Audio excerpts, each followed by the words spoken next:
Carol on and able to speak yet, or do you want me to go ahead and get started? Oh, I muted the audience, so just a second. Let me unmute you guys. Oh, she said go ahead. Okay, I can go ahead.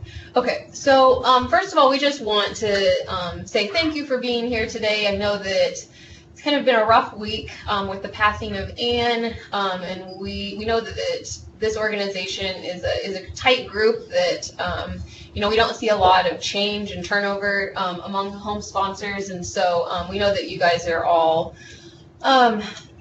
definitely thinking of Anne, and we're thinking of Anne and her family and you all, as well as the staff at Nutrition Plus.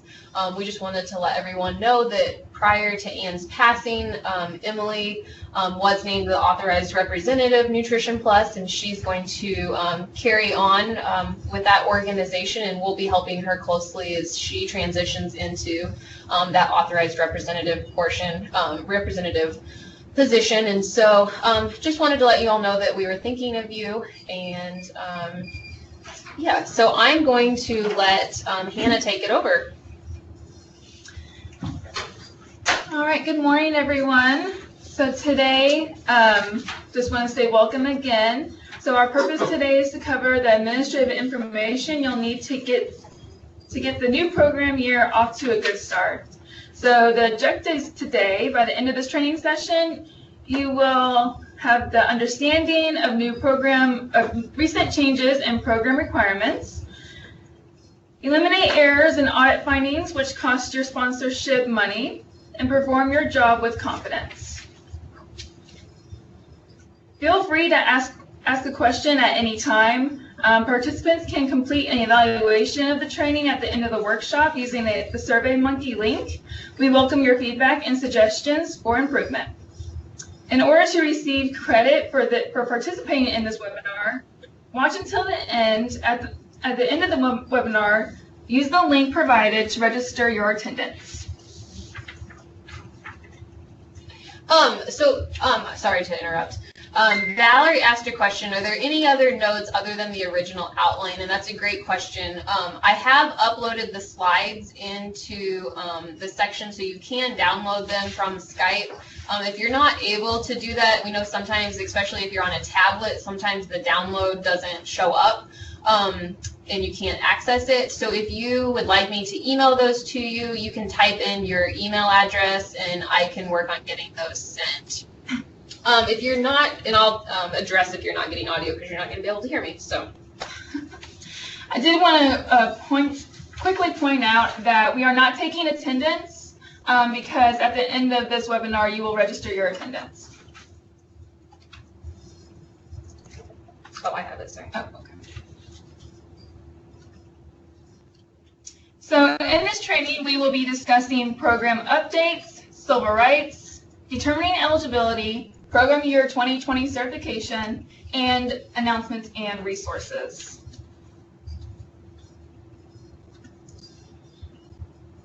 Nutrition and wellness positively impact the health and success of all children. The ability of young children to be successful in kindergarten and in later years depend upon their experiences during the first 5 years of life.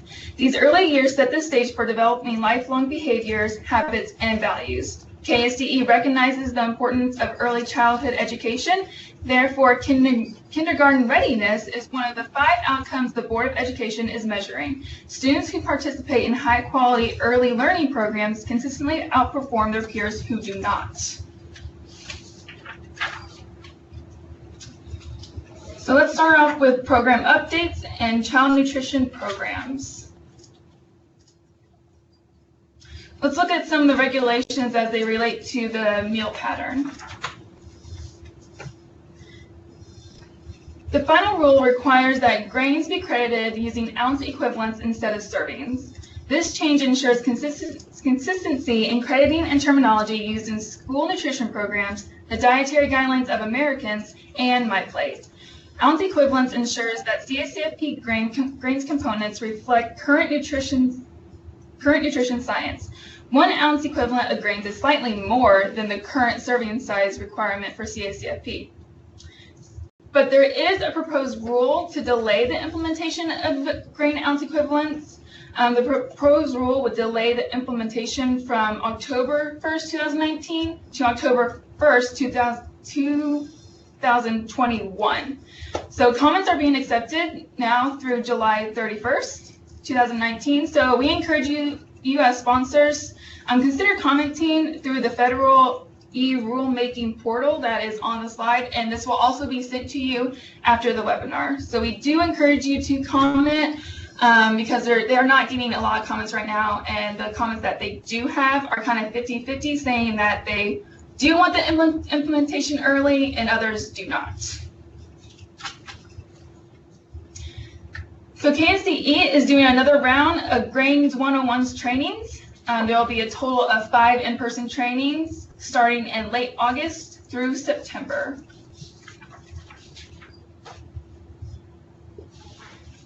The Exhibit A Grains Tools is a new enhancement for the food buying guide.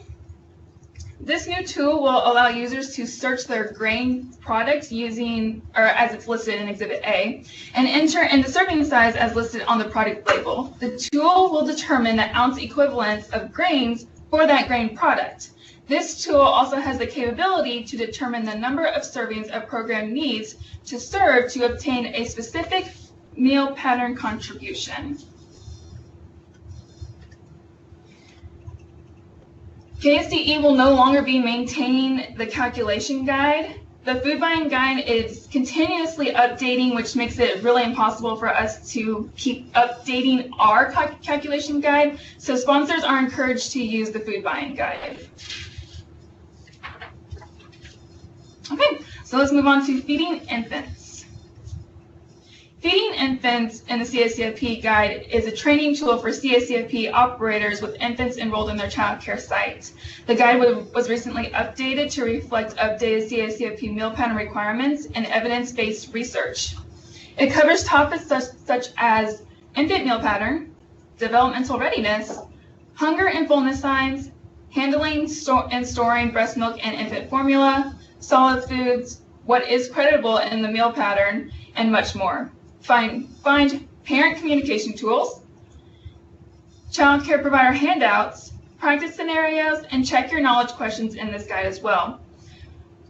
Please register today for the Feeding Infants in the CACFP training, which is on September 10th, 2019 in Wichita. Stipends are available for sponsors who attend as part of the CACFP training grant. Free printed copies of the handouts are available. If you would like to buy in bulk, please type in the chat box with your sponsor number, name, and number of copies you would like, and we will get those ordered for you. So you don't have to buy them.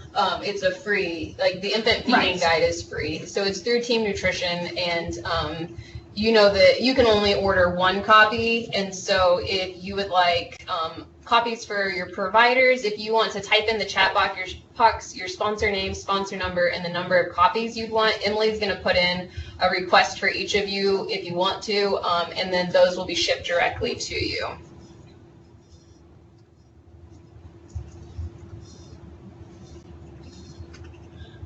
So let's take a look at some of the other most frequent review findings cited during program year 19 administrative review cycle. Document supporting provider training is missing. Enrollment information is not being updated annually. Meals claimed for children with expired enrollment or they're not marked for attendance. And home visits not conducted in accordance with regulation.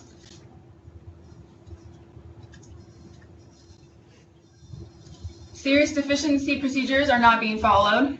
Household contacts not conducted in accordance with regulations. Missing crediting information for commercially processed combination foods served. This would have to be one of the biggest ones that we have. We have found that this is the most common finding. And the last one is sponsors did not follow budget justifications.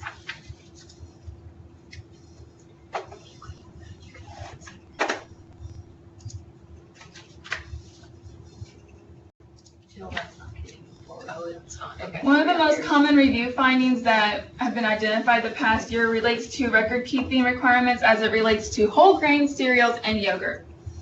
Centers and daycare homes must demonstrate they are serving meals that meet the meal pattern requirements, including the grain requirements, and that yogurt and cereal meet the sugar limits outlined in the meal pattern.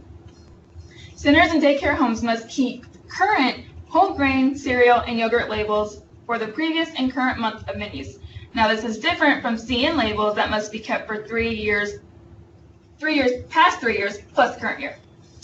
Labels can be kept via taking a picture, making a copy of the label, or keeping the actual label. Providers only have to document 1 whole grain per day on their menus. I do want to note, not keeping current labels on file may result in corrective and physical action.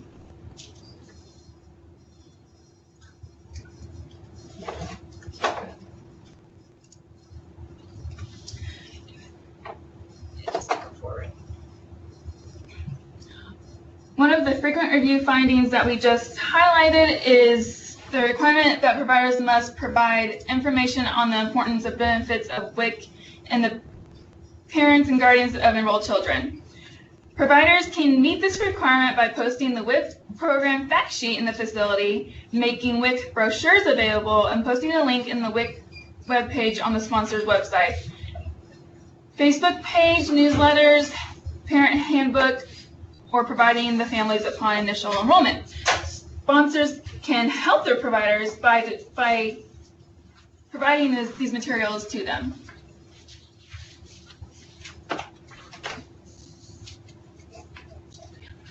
Sponsors must use proper procurement practices to ensure free and open competition. Sorry, one moment, we're having some problems. The thresholds under federal financial assistance awards are increased as follows. Federal micro purchase threshold increased from $3,500 to $10,000. Federal simplified acquisition threshold, formerly known as small purchasing, increased from $150,000 to $250,000. In Kansas, the small purchase threshold for non-food items, including equipment, remains as $20,000 per state statute. State and local agencies may set lower micro-purchase and simplified acquisition thresholds and thereby impose more restrictive procurement procedures. Sponsors must use proper purchasing practices to ensure fairness and efficient and effective use of funds. All purchases must allow for open and free competition among vendors. No vendor may be selected based on geographical location, with the exception of locally grown foods. So it is allowable to give geographical preference to local farmers that sell produce or other farm products to the sponsor. More about this in just a couple minutes.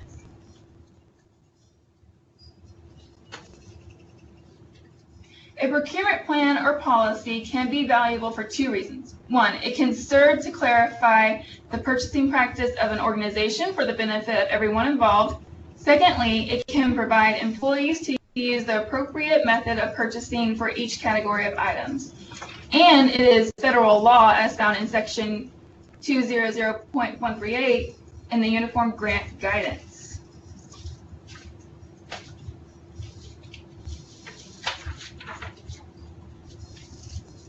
The procurement plan provides justification for using a certain purchasing method to obtain an item. The scope of the plan is determined by the organization of the sponsor. The procurement plan must be reviewed annually, updated and uploaded with the sponsor's code of conduct as part of the program renewal. The procurement plan prototype, which includes the written standards of conduct, is available in the forms section of the administrative handbook.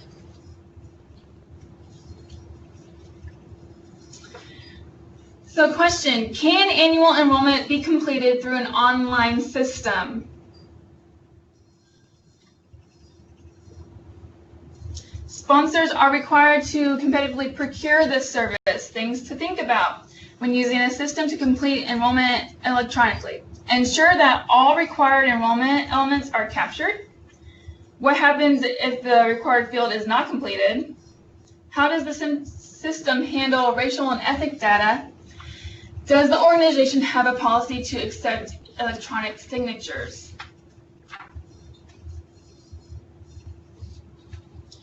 When a cost change in a contract occurs, does the sponsor have to go out for bid for the service? It depends. If the cost change will cause the line item to increase by 10% or more, the sponsor will need to submit a budget revision with supporting justifications prior to expending funds. If the sponsor submits a budget revision request, then KSDE will ask about the procurement process. The procurement process includes submitting a request to purchase form that includes detailed specifications of what you are requesting in a product or service, the reason for your purchase, which bid you would like to accept, and why. With the request to purchase form, you will submit 2 or more comparable bids. These bids will need to show that they meet the specification in which you stated. Also, just as a reminder, any time a service or item will cost more than $20,000, sponsors must follow formal procurement procedures.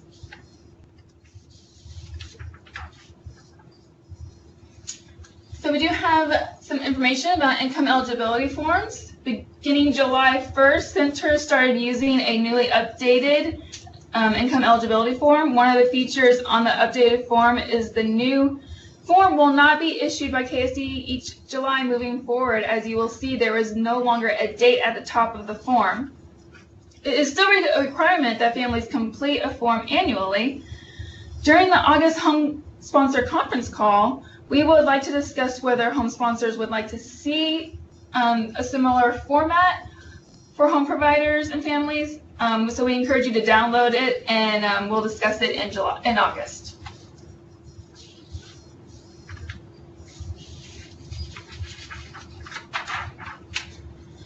All right, so some monitoring reminders. A quick reminder of requirements for home visits. During each program year, a minimum of 3 monitoring visits must be done for each home. At least 2 of them must be unannounced, and at least 1 unannounced must be a meal observation. No more than 6 months must elapse between visits. Home visits for providers who participate less than 10 months may be prorated, and that can be done in your management plan. For each home visit, conduct a 5-day reconciliation. Unannounced visits should be varied, and all meal types must be reviewed.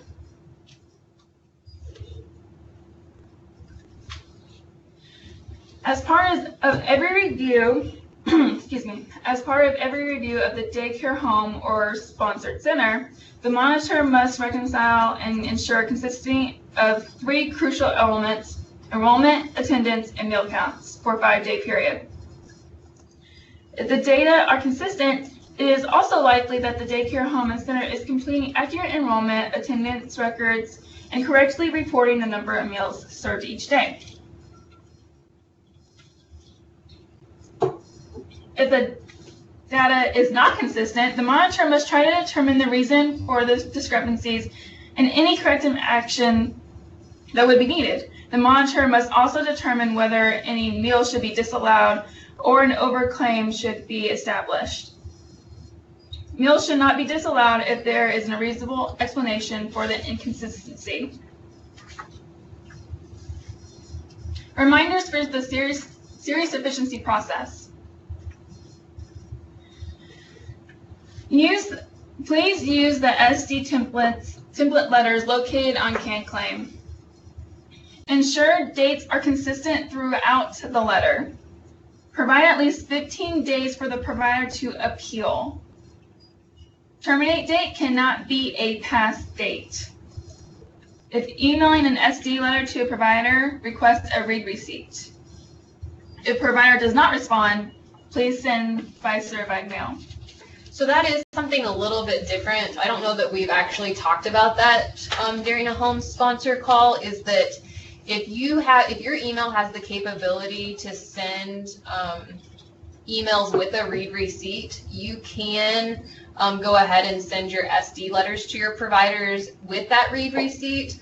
And then you would have to, like what we do in the office is that we'll send read receipt emails, and then we save a copy of that email that shows that that person received the email, and then that can show as, sending it via certified mail, they have received it. But if the person doesn't click that they've received it, then you do still have to go ahead and send that letter via certified mail so that you have the proof of sending it. So just something to think about. We know that oftentimes, especially for home providers, it's hard for them to get to the post office during normal working hours because they are caring for children during that time.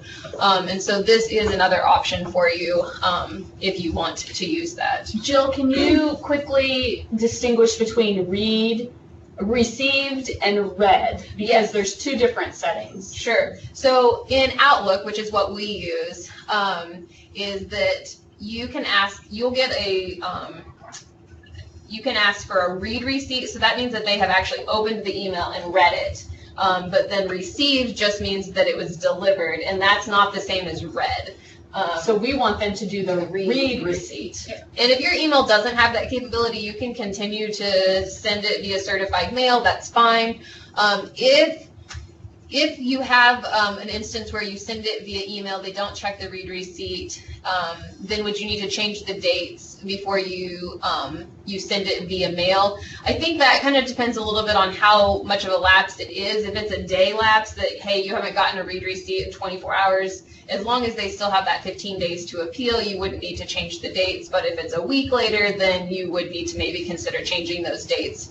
But here, if we don't get a read receipt, within that 24 or 48 hours, then we're sending it certified mail. So I hope that helps answer that question.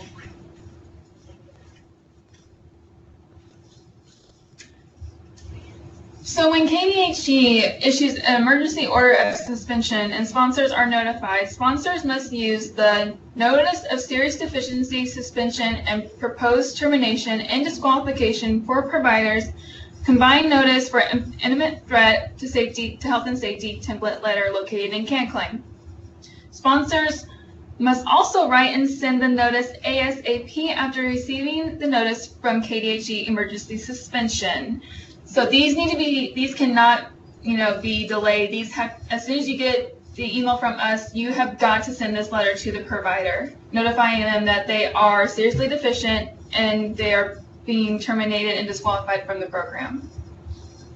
And we are seeing a lot of these lately. Yes, we are. I don't know what's going on, but yeah, we're seeing a flood of these emergency suspensions from KDHE. So I know that several of you have been affected by these. So if they don't respond to the mailman with the letter or pick up the certified letter at the post office, really you should be giving them a call to say, hey, here's what's going on. But one of the other things is that oftentimes you may not know that certified letter is rejected or not picked up until after the time frame because of just how long it can take for the post office to get those receipts back to you, or sometimes it's that they refuse to come pick it up or they never showed up. So if you know that they haven't picked it up, then a call would definitely be encouraged. But technically, if you've sent it certified mail, you have met the requirement.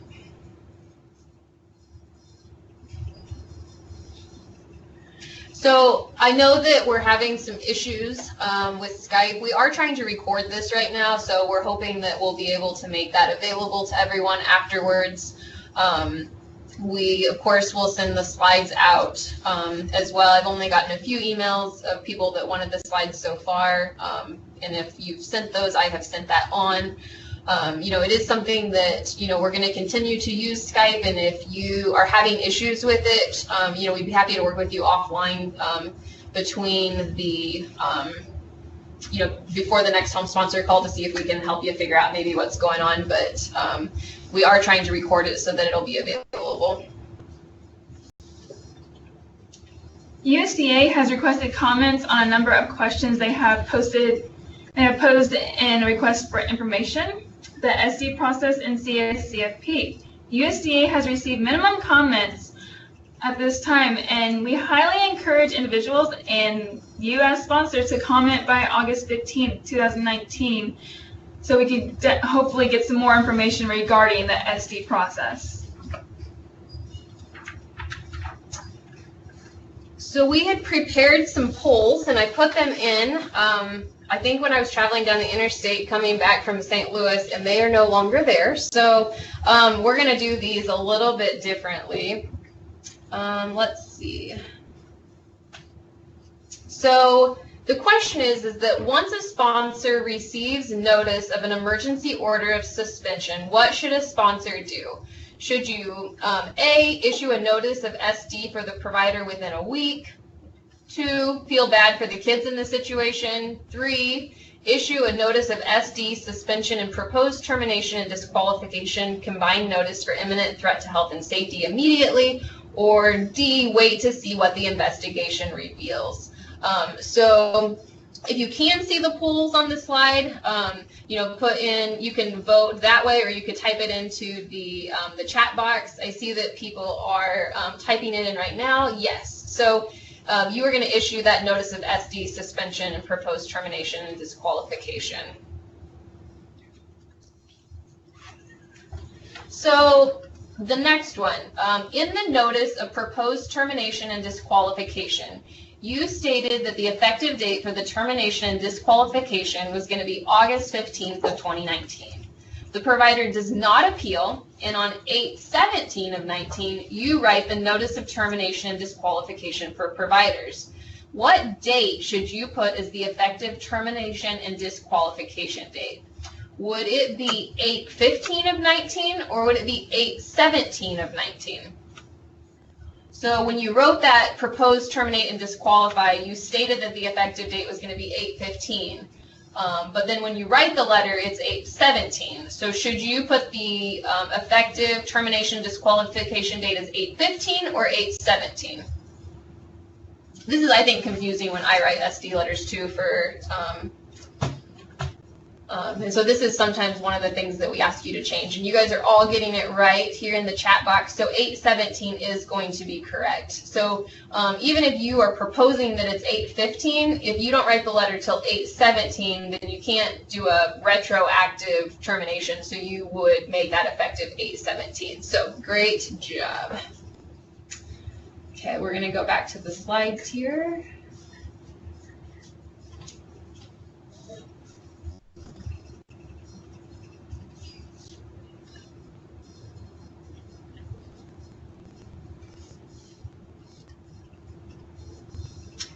That was our knowledge check. So Julie's going to come up and talk a little bit about civil rights. Good morning, everybody. Happy Friday.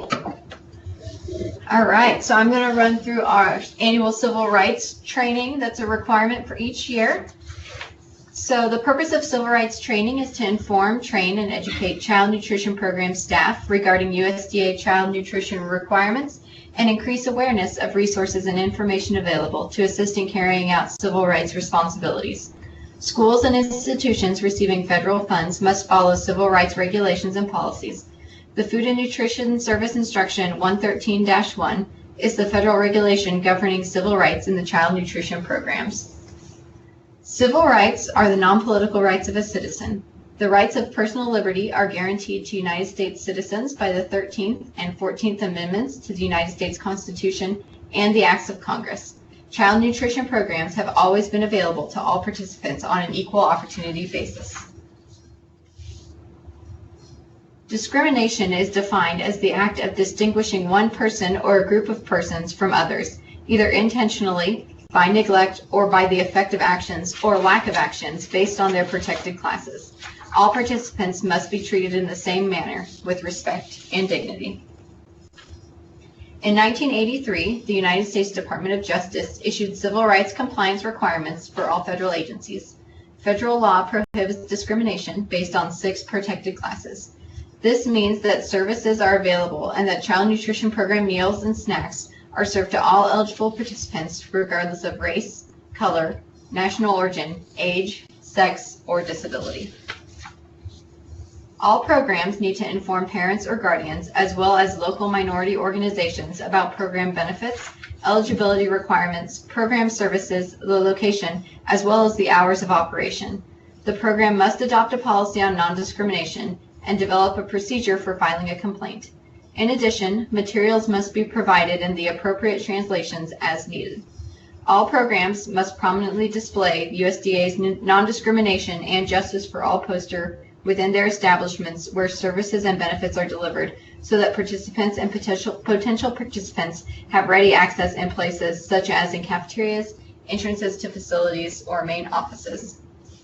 The poster is a tool to help communicate the services and benefits for your program without discrimination and must be in an 11 by 17 inch format. The poster has recently been revised. Make sure you have the green version. The blue and red version is outdated. If your program also participates in the Child and Adult Care Food Program, which is you all, you must have the building for the future poster displayed as well. The non-discrimination statement must be on all printed materials when referring to the provision of child nutrition programs, including letters to households notifying eligibility or denial of reduced price or free benefits, enrollment forms, employee handbooks, newsletters, brochures, print or broadcast ads, flyers, and websites. The wording must be exact and cannot be changed in any way. A shorter version of the non-discrimination statement can be used only if the printed materials are 1 page or less. The statement should read, "This institution is an equal opportunity provider." Remember to convey the message of equal opportunity in all photographs and other graphics that are used to provide program or program-related information. All programs that participate in any child nutrition program must have a system to collect the racial and ethnic data of its program participants in accordance with regulations. Sites need to establish a system to collect racial and ethnic data. Data must be collected on all participants at all sites annually. Visual identification can be used to determine a participant's race and ethnic category as necessary. This data must be kept for 3 years plus the current year in a secure and confidential manner and will be assessed during child nutrition administrative reviews. The collection of this data is to determine how effectively the program is reaching potentially eligible children and if additional outreach is needed. There is a requirement of assurance of program access for limited English proficiency households. LEP individuals do not speak English as their primary language and who have a limited ability to read, speak, write, or understand English. When there are language barriers or because alternative means of communication are needed, a reasonable effort must be made to provide materials in formats that target audiences can understand. This includes making information about program eligibility, benefits, services, and procedures for filing complaints in the appropriate translation to non-English speaking persons and using an interpreter if needed. Providing alternative means of communication such as Braille, large print, or audio tape available to the public participants and potential participants are other examples. USDA provides publications and program materials in several languages. Federal regulations that govern diet modifications in child nutrition programs require sponsors to provide modifications to the standard meal for participants who are considered disabled and whose disability restricts their diet. Child nutrition programs are required to modify a participant with disabilities meals and snacks when supported by a statement signed by a licensed medical authority. Federal regulations permit modifications for other participants who are not disabled but are not able to consume regular program meals or snacks because of a medical or other special dietary needs, but it is not required. Accommodations for children or adults with physical disabilities include accessibility to the cafeteria, as well as access to the same meal choices as other participants and the ability to be seated with other participants. Examples include entrances and exits wide enough for a wheelchair, tables that accommodate a wheelchair, and accommodations so the child can access the serving line. Other examples include program aids that can help with feeding and adaptive tableware. Complaints of non-discrimination must be based on USDA's protected classes. Civil rights is recognized in 6 federally protected classes in child nutrition programs: race, color, national origin, sex, age, and disability. A person can allege that discrimination has occurred and file a discrimination complaint because they feel they were denied benefits, or they received delayed benefits, or they received benefits in a dissimilar manner due to being a member of one or more of the protected classes. Noncompliance is a factual finding that any civil rights requirement as provided by state and federal law, regulation, policy, instruction, or guidance is not being adhered to. There are no minor or major categories of noncompliance. No matter the level or severity, noncompliance must be reported. Some examples of noncompliance include denying an individual or household the opportunity to apply by not providing a household an application because the institution does not want to serve the new population in their city. That is noncompliance due to national origin. Or providing services in a dissimilar manner, with the exception of a disability accommodation, such as providing larger portions to boys just because boys need additional food. That would be an example of noncompliance due to sex. Or selecting program sites or facilities in a manner that denies an individual access to the program benefits, assistance, or services on the basis of protected classes, such as serving breakfast in a suburban school locations only, but not at schools located in areas with high proportion of minorities. This example would be noncompliance in 3 protected classes: race, color, and national origin. There are 2 acceptable procedures for handling complaints. The complaints can be sent directly to USDA by completing the corresponding complaint form, either verbally or in writing. The USDA complaint form should be completed by the complainant. The second acceptable procedure for handling complaints would be for the complainant to issue or institution to complete the USDA complaint form and forward the completed form to KSDE, who will then forward the complaint to USDA Mountain Plains Regional Office. An individual cannot be required to complete the USDA Civil Rights Complaint Form. However, the form assists all regulatory agencies in determining the correct course of action to take. If a complaint of discrimination is received, the institution must do their best to collect the following information: name, address, and phone number of the complainant, the location and names of the institution delivering the service, the nature of the incident or action, the basis on which the complainant believed the discrimination exists, which protected class was violated, the date during which the alleged actions occurred and the duration of the occurrences, and the names, phone numbers, titles, and business or personal addresses of persons who may have knowledge of the action. Complaints of discrimination based on federal protected classes must be filed within 180 days of the incident. They may be written or verbal and may be anonymous. Use the complaint form to collect information about the complaint whenever possible. Upon discovery of noncompliance, institutions are required to take corrective action immediately to achieve voluntary compliance within 60 days. If voluntary compliance is not achieved, the USDA regional office will be contacted to resolve the issues. The purpose of this required training is to prevent the violation of civil rights. The basis for prevention is providing good customer service. Remember that all participants should be treated in the same manner. Each person should have access to the same menu items in serving sizes that follow the meal pattern for their age and grade group. All participants should have access to all meals and snacks, activities, and discussions within the child nutrition program. Participants should be treated with kindness, respect, and courtesy, with positive comments as well as constructive education regarding mealtime, nutrition, manners, etc. Standards of behavior are not based on membership in a protected class. Concerns can often be taken care of within the organization using good conflict resolution. Use reflective listening by listening and then stating what was heard. Focus on what the person is saying and not their emotion or appearance. If someone is extremely upset, remain calm and do not become defensive. Use the love technique. Listen to the person, ask open-ended questions, validate the person's concern, and empower, emphasize, and educate. The goal of civil rights is to eliminate barriers that prevent or deter people from receiving benefits of a government-sponsored or funded program. Provide equal treatment in the delivery of programs and services to all applicants, participants, and beneficiaries of a federal program. Ensure that all applicants and participants understand their rights and responsibilities and show respect and dignity for all. Frontline staff and their supervisors need training annually, which may be obtained through through attendance at the KSDE CACFP admin workshop, like you're doing right now. Frontline staff are employees who interact with program applicants or participants regarding program services and benefits. A one-page handout titled A Quick Guide to Civil Rights Annual Frontline Staff is available on the CANE website in the Administrative Handbook, Chapter 6. You may use the information on this form to train your employees. The Civil Rights tutorial is also available for training staff on the KSDE online learning platform. KSDE will review compliance with the civil rights requirements as a part of program renewal and the administrative review. KSDE has developed an online 30-minute civil rights training for CMP sponsors.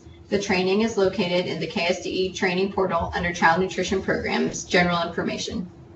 Participants can take the course and will receive a certificate of completion if they receive an 80% or greater on the quiz.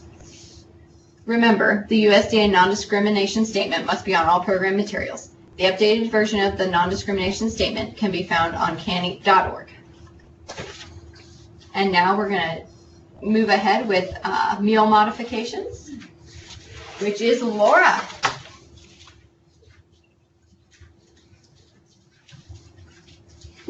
All right. Well, the good news is I don't have any brand new information to present, but I do want to review this because we get a lot of questions regarding meal modifications, and I think it's can get confusing when we have providers sending us information or asking questions.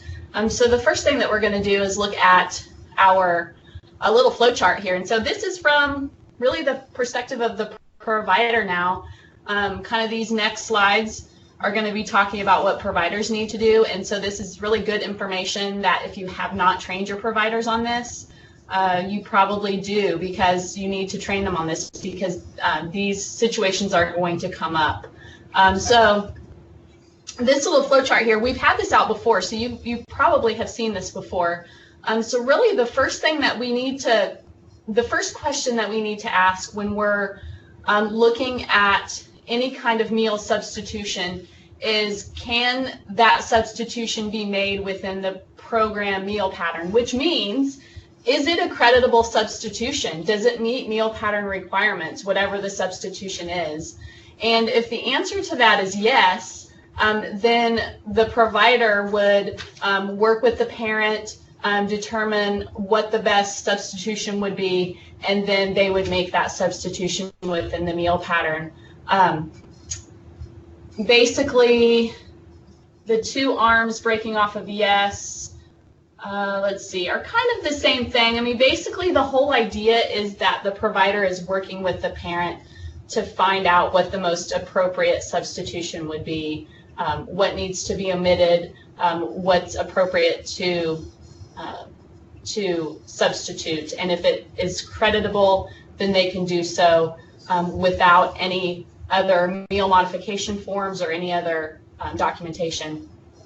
One thing I was thinking about that you guys may be questioning is what documentation that provider needs to do. And I would say, and maybe you could type in some of the things that you have your providers do when they make substitutions, but I would say if they indicate somewhere on their menu that they have made a substitution, that would be fine.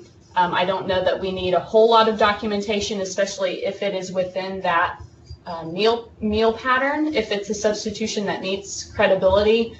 But I would be curious as to what you guys have told your providers to do when they have a substitution like this as far as documentation. So if you have any comments about what you guys have your providers do, I would appreciate seeing those, just so we could maybe throw out some ideas to those that may be questioning that. So as you're doing that, I'm going to kind of move on to the second half of the chart, which is no, the modification cannot be made within the program meal pattern. So whatever substitution needs to be made is not a creditable substitution. So that's where we need to go down to requiring a medical statement that is signed by a licensed medical authority, and then providing those appropriate substitutions. So that flow chart just kind of breaks it out really clearly between yes, it meets meal pattern, or no, it doesn't. So we have a rather sort of updated, I guess it has been out for 2 years now, it looks like, July of 2017, the medical statement or the meal modification form would be the one that you could have your providers use to supply to parents. It does not, the documentation does not have to be on this form. We are going to talk about what the required documentation is. The nice thing about this form is it does collect all the required information.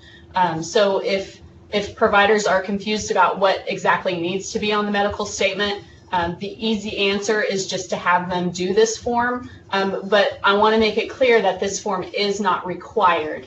It's one of our tools for you to use.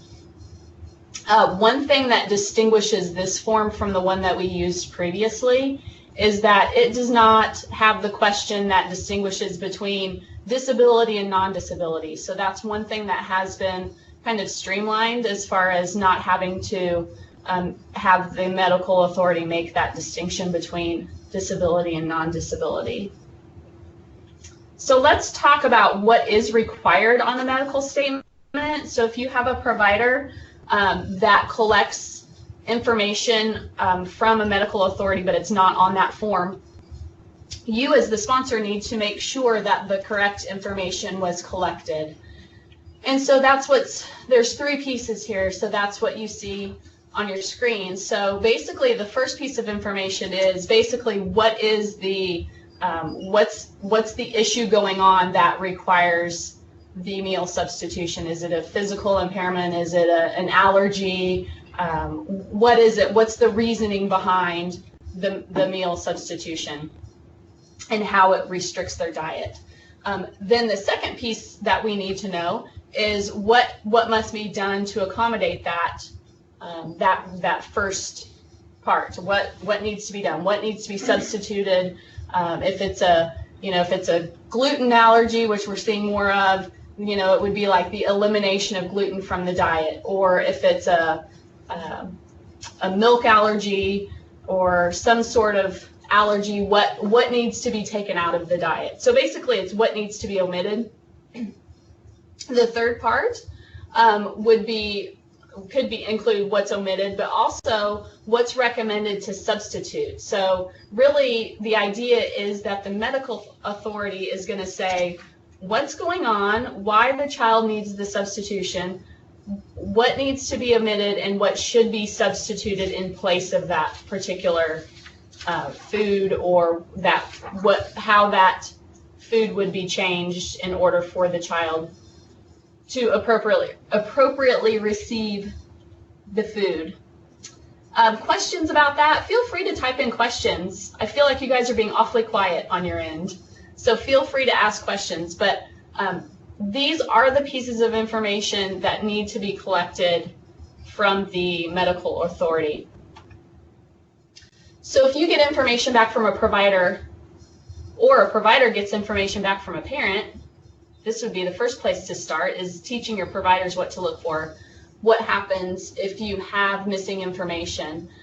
So we do give some flexibility. If a new child starts and a parent comes in and says, well, my child can't have this or that, then the providers would direct the parent to collect that medical information and bring it back as soon as possible. The provider should start providing meals that meet the child's particular situation, even if the required information is missing. We do need to make sure it is collected, but we don't want providers giving meals to children that would spark an allergy or cause them harm just because they don't have that form on file yet. So then we need to make sure that, and the providers need to make sure that they know that they need to follow up with the parent to make sure that they get that information on file as timely as possible. Okay. So I've talked about I've talked about medical authorities a lot in this discussion. So we need to really make sure that you're aware of what we consider to be a medical authority. And these are the 3 the three kind of classifications that we would consider to be a medical authority. We do not consider chiropractors to be medical authorities. We have had that situation come up where parents know a chiropractor, and the chiropractor will pretend to be the medical authority and write medical statements. So be sure that when you're reviewing these medical statements that are coming from the providers, that they are coming from an appropriate medical authority. Okay. All right. So if you can make a meal modification within the meal pattern, then that's fine. The provider can do that. They don't need to obtain the medical statement. A lot of times what I do see is that that providers or sponsors will have a medical statement on file, and it'll be found that they can actually make the modification within the meal pattern, and that's fine. If they have the medical statement, that's good documentation. There's nothing wrong with that. USDA doesn't require it if they can make the modifications within the program meal pattern. So a common example would be that a child has an allergy to a specific fruit. I've seen strawberry allergies a lot.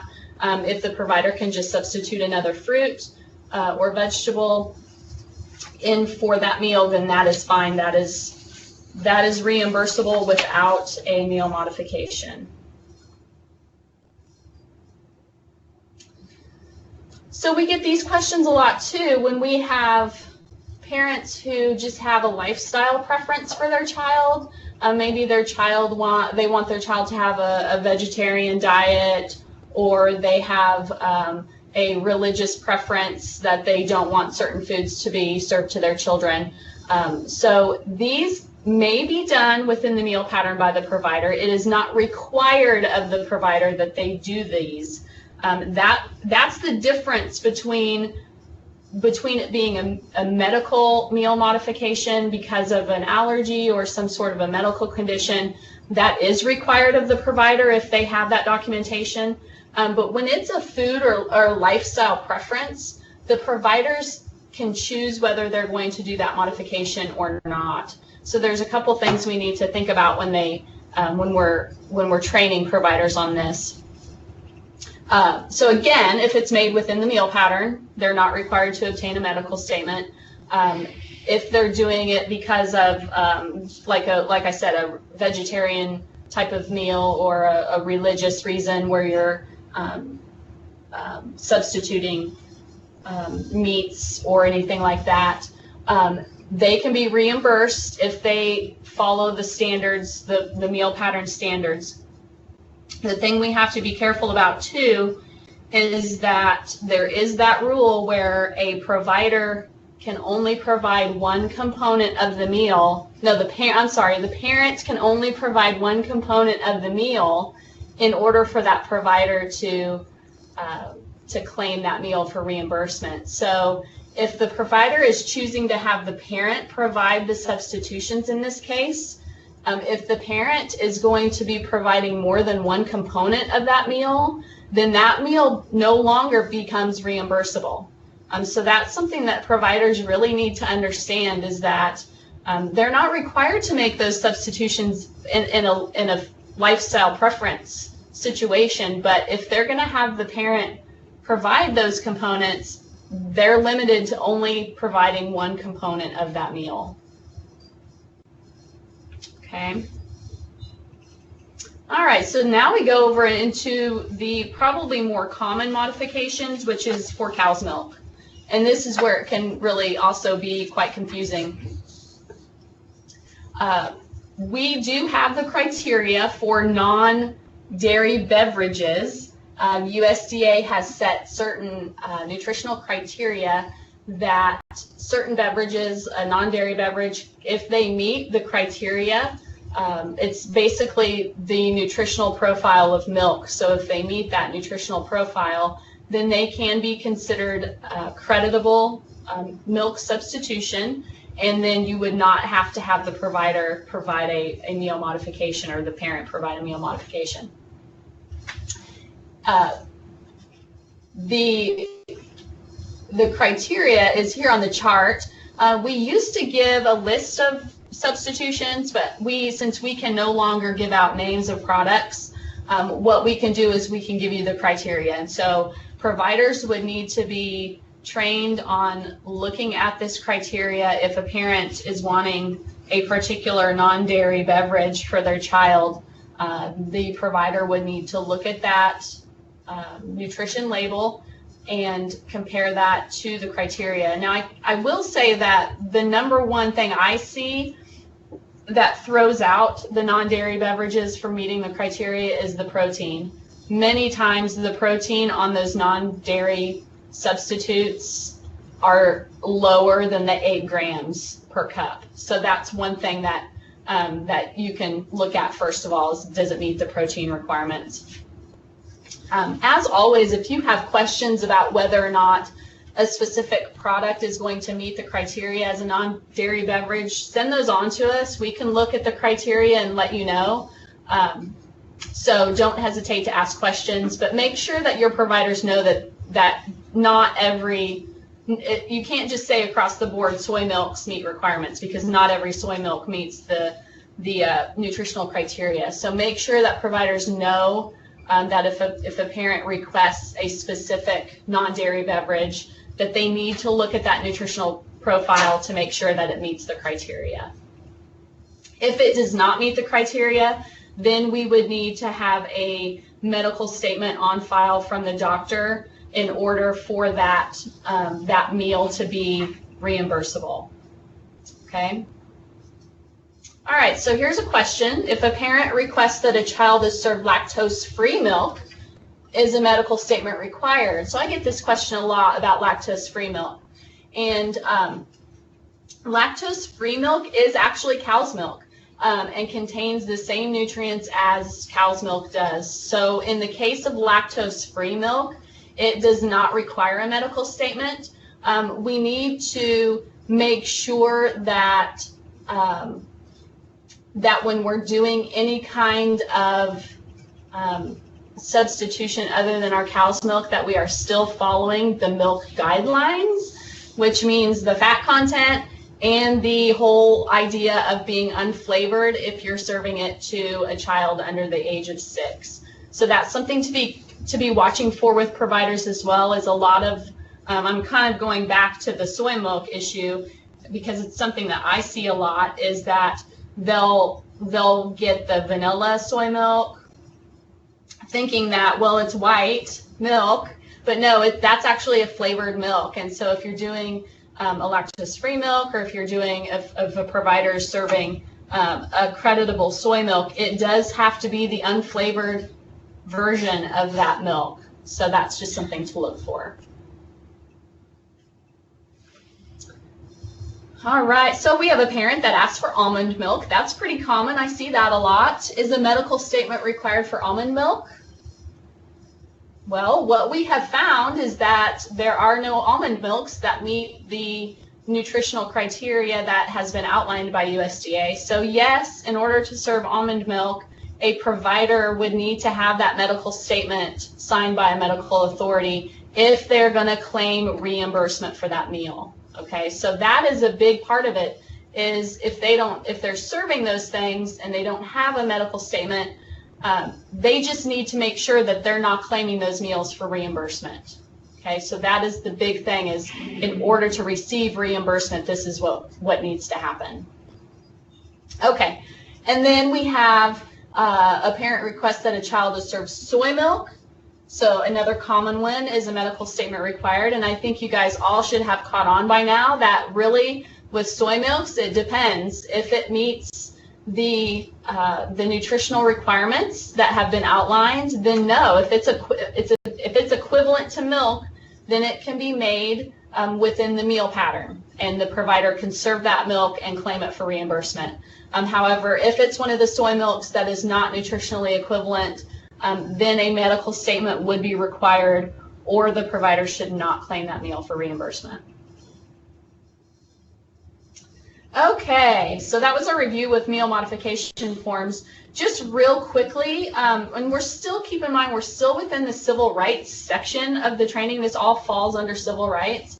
But we do need to mention and kind of remind you that you need to be careful, especially when you're working with income eligibility forms, whether it be a provider's income eligibility form or children's income eligibility, that you do make sure that those are kept in a place that will not be compromising the confidentiality of the information that's on those forms. And I'm pretty sure all of you guys have a pretty good system for keeping those records safe in your office, but just a good reminder.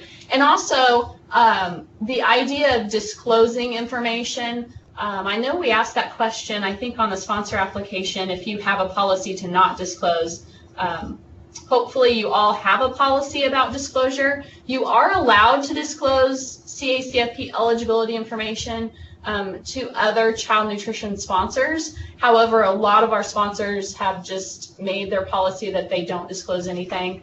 But please, if you have questions, if you have another sponsor coming to you asking you for a provider or a child's eligibility information and you're not sure whether you can share that with them or not, please let us know. We can talk through that situation with you and give you the proper guidance. But in general, with other child nutrition sponsors, you're okay. But if another organization outside of child nutrition programs comes to you, then you would not be allowed to disclose that information.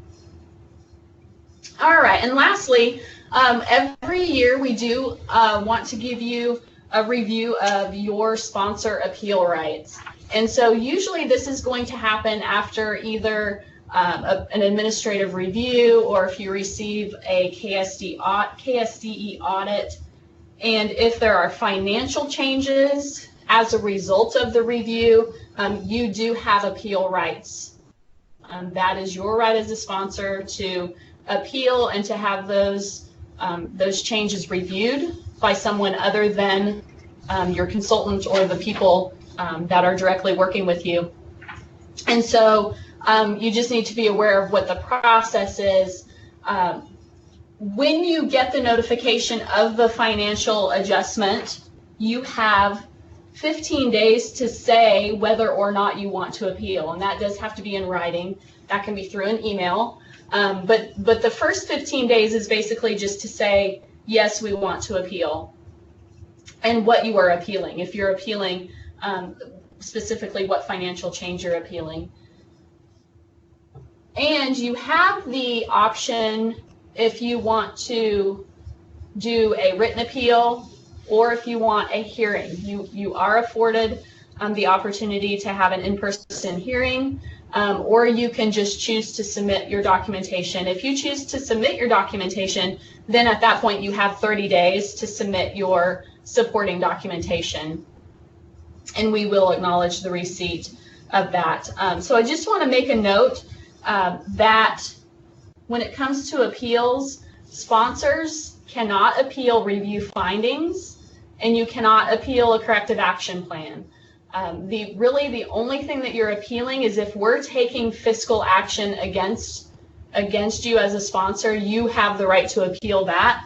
But if there's a finding, or if we choose to do a corrective action, that's non-appealable. That's something that you just have to, you can disagree with us, that's okay, but we can't allow you to go through an appeal process for something like that. So it would basically just be any fiscal action that we would take, or if we're going to propose to terminate, once we get into the serious deficiency process with sponsors, you have appeal rights through that process as well. Okay. Questions on anything that I presented? All right, well, I'm going to let Jill do your questions. Okay, so civil rights training must be completed by program staff, A, every 5 years, B, every 3 years, C, annually, or D, biannually. So if you want to type it in the chat box, A, B, C, or D. Yeah, exactly. So civil rights training must be completed by program staff annually. A good job. So the next question, a civil rights complaint based on a protected class must be filed within how many days? A, 5 days, B, 10 days, C, 30 days, or D, 180 days?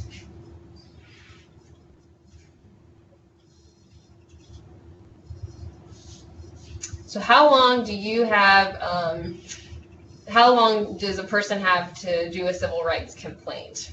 5 days, 10 days, 30 days, or 180 days? Okay, so the answer on this one is actually 180 days. So you have quite a while to actually file a civil rights complaint. And so up until that 180 days, you would need to accept that civil rights complaint and then forward it on either to the state agency or to USDA. So the protected classes in USDA child nutrition programs are A, race, religion, national origin, sex, disability, and age. B, race, color, religion, sex, age, and disability. Or D, race, color, national origin, sex, disability, and age. Which that's kind of hard since you guys can't see it. So the answer is that, yes, the last answer was right. So it's going to be the protected classes are race, color, national origin, sex, disability, and age. Okay, so 2 more. Medical statements requesting meal modifications must be on Form 4B. So is that true or false? Do you have to have medical statements requesting meal modifications on Form 4B, true or false? You guys are getting it, it's false. So they have to have the required information, but they do not have to be on Form 4B. So our last question in this section, if a parent requests that a child is served lactose-free milk, is a medical statement required?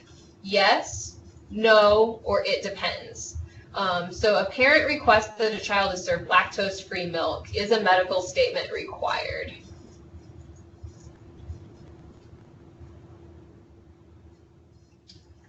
So no is the correct answer. Like Laura talked about, lactose-free milk is truly cow's milk. That is a good point. It cannot be flavored. So, so that it depends would be correct. So you do still have to serve the appropriate fat content and have it be unflavored if it's being served to children less than 6 years of age. But you don't have to have a medical statement to serve the lactose-free milk. Okay, so the next section that we're going to talk about is annual program certification. So let's go over some changes that we're going to see for this program year. This is just a reminder that if you do have a new authorized representative for your organization, you would need to complete the appointment of a new authorized representative form. You would want to update the sponsor application, and then just as you know, we send information out via numerous listservs, and so to be on the listservs, they are sent to the authorized representative as well as the CACFP contact. So sometimes it's good if you have a different person in that CACFP contact if you want them to receive, the monthly updates that Cheryl sends out and things. You can designate additional CAN-claim users. That's the authorized representative's responsibility. And then there is a quick reference guide for accessing CAN-claim that can talk to you about, at the authorized representative level as well as at the designated user level.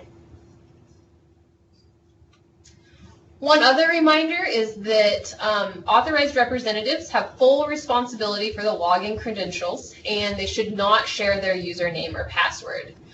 If you do forget your password, you can request and do a click on your password to generate a new password. We at KSDE do not know what your passwords are, so we can't help you with that, so you'll need to do that forgot your password.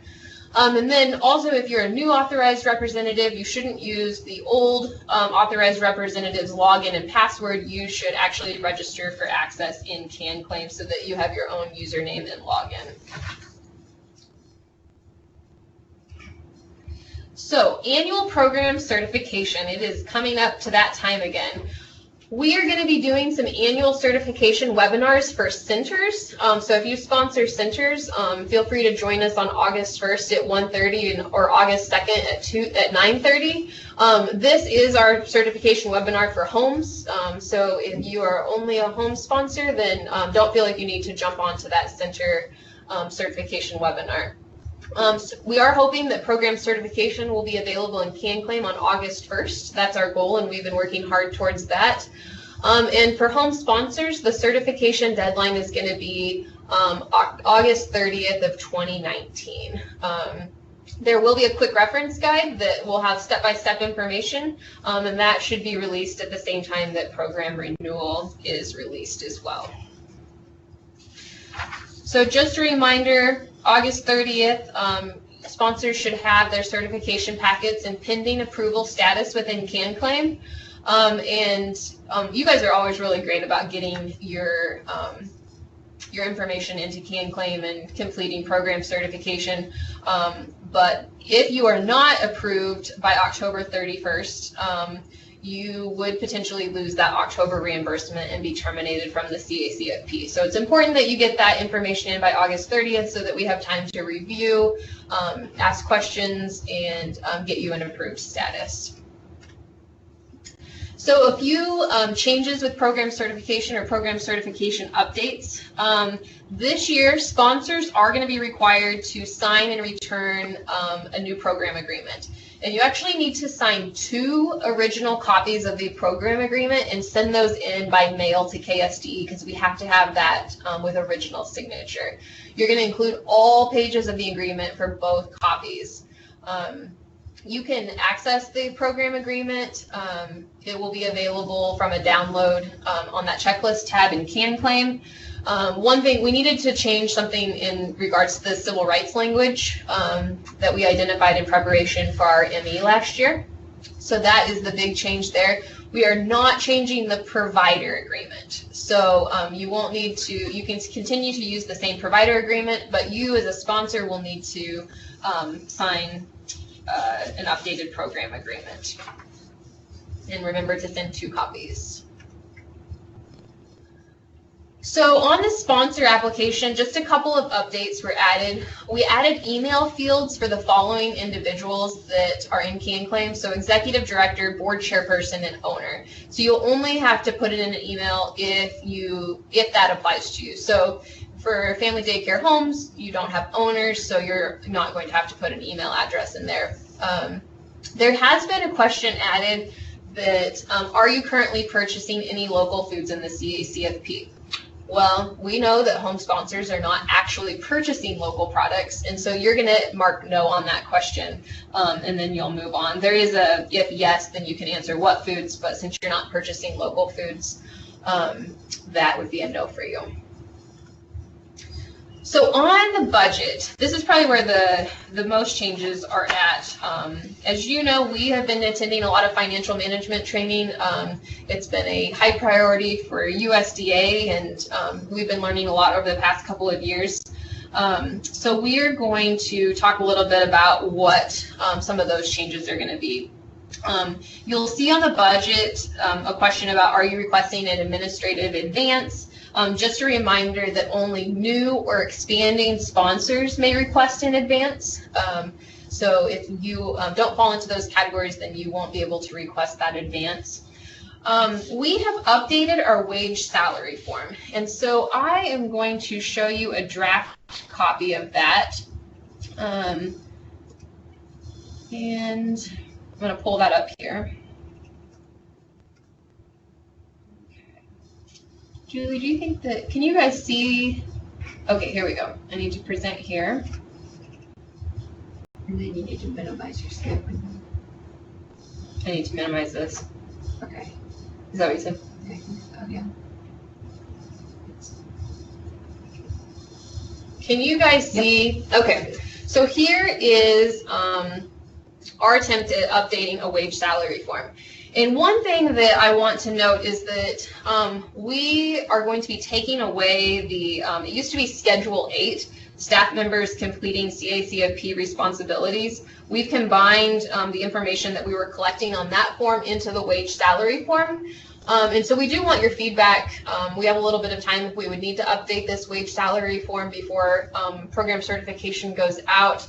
So we'd like to hear your feedback. If you remember, in the past it was just everybody, and we collected monthly salary, hourly wage, but we didn't really know if employees were salaried or were they hourly.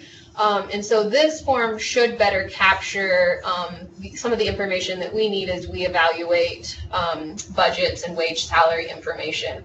One question I do have is that, does anybody have more than 5 salaried employees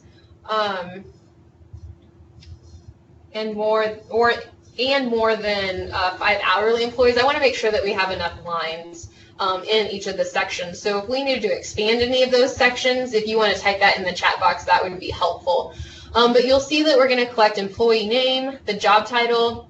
On the salaried line, we're going to look for monthly salary, total hours per week. And if you're working more than 40 hours, you can work 40 plus. You can just say 40 plus there. But if it's 32, then put that.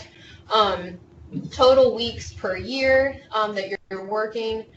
The percent time that is spent on CACFP, annual CACFP wages, and then the number of monitoring hours that person completes annually. Then down in the hourly section, it's going to be very similar, but we're going to be collecting hourly wage instead of monthly salary. Still get total hours per week, total weeks per year, percent time, what are the annual CACFP wages, and then the number of monitoring hours. So then you'll total the salaried wages, you'll total your hourly wages, and then you'll have that total. You can add the salaried and the hourly and get what you would put on line 12 in the budget. And then if you have any comments, we left a place here that you could add justifications or sponsor comments. And then in transparency, we thought it would be helpful for everyone to see what we're looking at when we receive. And one question in the chat box is, will it automatically calculate the math? And it will not automatically calculate the math. It's in Word, so there is no Excel function where it could do that. So on the internal use only section, these are the things that we're going to be looking at as we evaluate the wage salary information. So are annual wages calculated correctly for each employee? Are the total annual CACFP wages calculated correctly? So that's going to be like, where all the sections added together. Do labor costs appear reasonable as compared to the prior program year? Have any staff received raises since the last wage salary reform was approved? If yes, are raises consistent among staff? If no, is acceptable justification provided? Another question, have increases in salary been approved by your board? One other thing is that we're going to compare your staffing patterns and salary to similar sponsors of family daycare home operations, and be asking, are those wages reasonable as compared to that? We'll be looking at the 75% salary cap. So what's the anticipated income that you've anticipated on your budget, and what would that be looking at, so that we can make sure that we're staying beneath that 75% salary cap when we're approving. And then by putting in the monitoring hours on this wage salary form, we can then calculate the minimum number of required monitoring hours. USDA states that for every 50 to 150 homes, you have to have a full-time equivalent for monitoring hours. And so this is how we calculate that, so that we can make sure that everyone is in compliance with that federal regulation. So one of the other questions is, do we fill this section when sending in? No. So the internal use only section will be something that KSDE fills in, but we just thought it would be helpful for you in transparency to show what we're going to be looking at. And so we will fill this section in, but if you want to know what we're going to be looking at, that is that. So any other questions or comments on that wage salary form? We are definitely open to it. If you want to email afterwards, that's fine too. So I'm going to go back to the presentation. And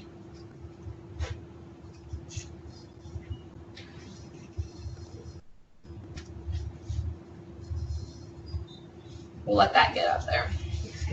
Okay, thank you. So like I stated, you will no longer have to complete that Schedule 8, staff members completing CACFP responsibilities, because that's now part of the wage salary form. Also, there is now going to be a comment box in the budget section that's been added for sponsors to leave notes. But just an FYI, this does not take the place of budget justifications. So another big change when it comes to projecting anticipated income. In the past, we've always said that you can increase your number of homes by 5%.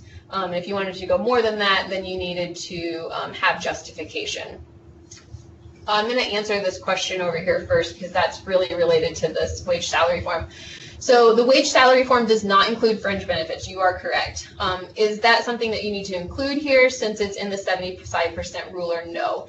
You do not have to include it on the wage salary form. That'll be something that we as KSDE go into your budget and look at, and we'll look at your budget justifications for that. And then, so yeah, we will be looking at it, but it's not something that you will have to note. So great question though. So coming back to projecting anticipated income, moving forward, and we are working on getting admin handbook updated with this information as well, but in projecting a budget for the upcoming year, sponsors should use the past 3 years of participation data from their May claim and use the average percent change when projecting anticipated income. And if you would like to base anticipated income on a higher number of homes, you would need to provide justification. So let's take a look at some examples because I think that it's helpful to see how you would actually calculate this and what that would look like. So we have a couple examples to go through. So when we say May claim data, you can select the program year that you're looking at in CAN claims. If you're going to use 3, so projecting, and I'm going to address this question. Projecting income is dicey as so many of us are far lower than 3 years ago. This could be dangerous. So I think you're going to actually see why this may be helpful in projecting that income, because it does take it on an average. Because we've had some people that have gone up and some people that have gone down. And so if you look at 3 years, that can be helpful at looking at what that trend is. And one thing to note is that if you want to base your income on something lower than the 3-year average, that is absolutely fine. We have no problems with that. It would be if you want to go higher than that 3-year average, then you would need to have justification on why you feel like you are projecting your income at that. And another thing to note on projecting income is that it is a projection, and if you have more homes than you projected, that does not mean that you're going to get less administrative funds. You are going to get paid for how many homes claim under you in that program year, per month. So the budget has no way of impacting what you will actually make, but we think it's important that we take a closer look at what the number of homes truly may actually be. So to get that May claim data, you're going to go to the program year that you're wanting to look at, click on the claims tab, and then click on view for the May claim, and then you're going to add the total number of tier 1, tier 2 high, tier 2 low, and tier 2 mixed homes. So here you would add 195 plus 196. So calculating percent change. I have provided the formula for this, and also there are some quick and handy calculators that you can find on the internet if you would like to use that as instead. So to find the percent change, so here on the side we have in program year 2017, let's say that you were at 469 homes.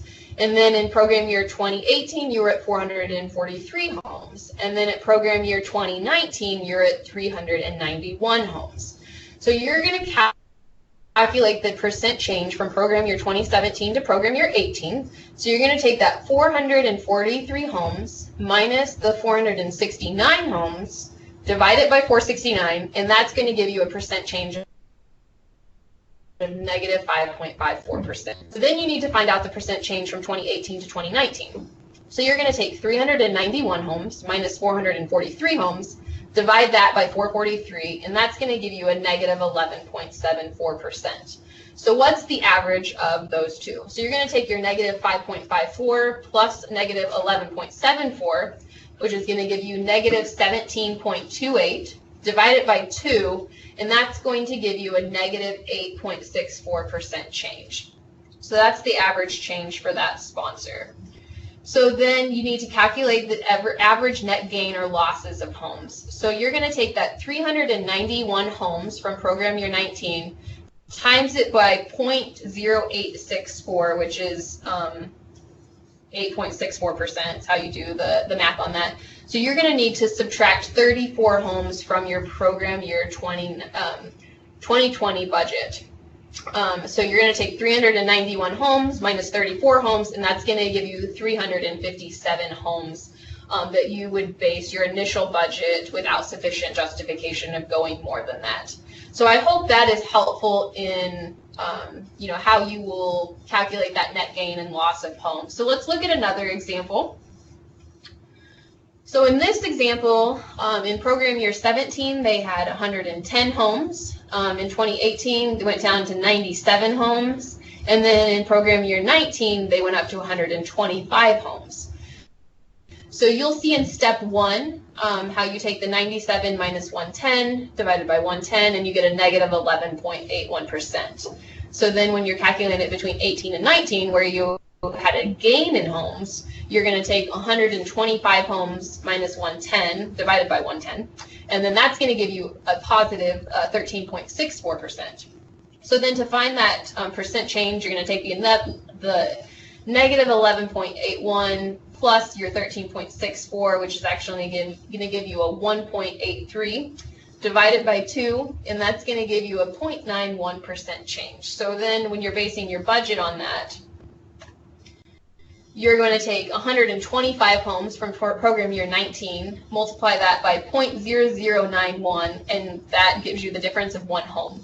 And you would base the maximum number of homes which you would base your budget on would be 126 homes without sufficient justification. And I get that you're not going to know exactly how to do that with me just stating that, and so that's why we have these examples, and we're going to put an example in the administrative handbook that can also help in calculating it. But we think this is going to provide a more accurate picture of what homes will look like by taking that average percent change. Any questions on that? Okay, so a couple of other things with budgets is that budget justifications are really important. You're going to need to provide specific details for each line item. So no longer will generalized expenses be given prior written approval. So for instance, in like the training line, I don't have that line memorized what number it is, but you couldn't just put training materials $1,000. Well, we're going to ask, what training materials are you going to, what are they? Like, what training is it going to support? And so you will need to have specific details in your budget justifications. Also, you shouldn't copy it from one year to the next. Be really looking at what is your historical information of what you've actually spent when you're developing your budget. And it should reflect what you have planned for the program year. So what's your strategic plan for the year? What kind of trainings are you planning to offer? Do you have some outreach that you're wanting to do this program year? And so when you're developing your budget, we want you to think about those things. But we will be taking a more in-depth look at budget justifications during program certification. So a budget still is absolutely a plan, but we are wanting to know what you're planning to spend, because when we give prior written approval or SPWA, we need to be knowing what we're giving PWA on. We can't just say that, training supplies, well, that could be interpreted a number of ways. And so that's why we need some additional information. when we're doing that. So when it comes to unallowable costs, when costs are determined to be unallowable, such as on a review or as part of a final expenditure report, sponsors will be required to remit a check to KSDE in order to pay back any costs deemed unallowable.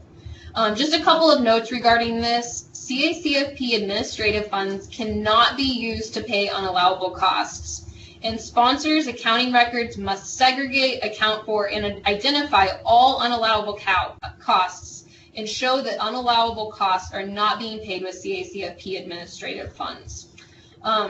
In the past, if we found any unallowable costs in final expenditure reports, we would take that from the carryover, and we will no longer be doing that. Sponsors will need to remit a check to KSDE to pay back those unallowable costs.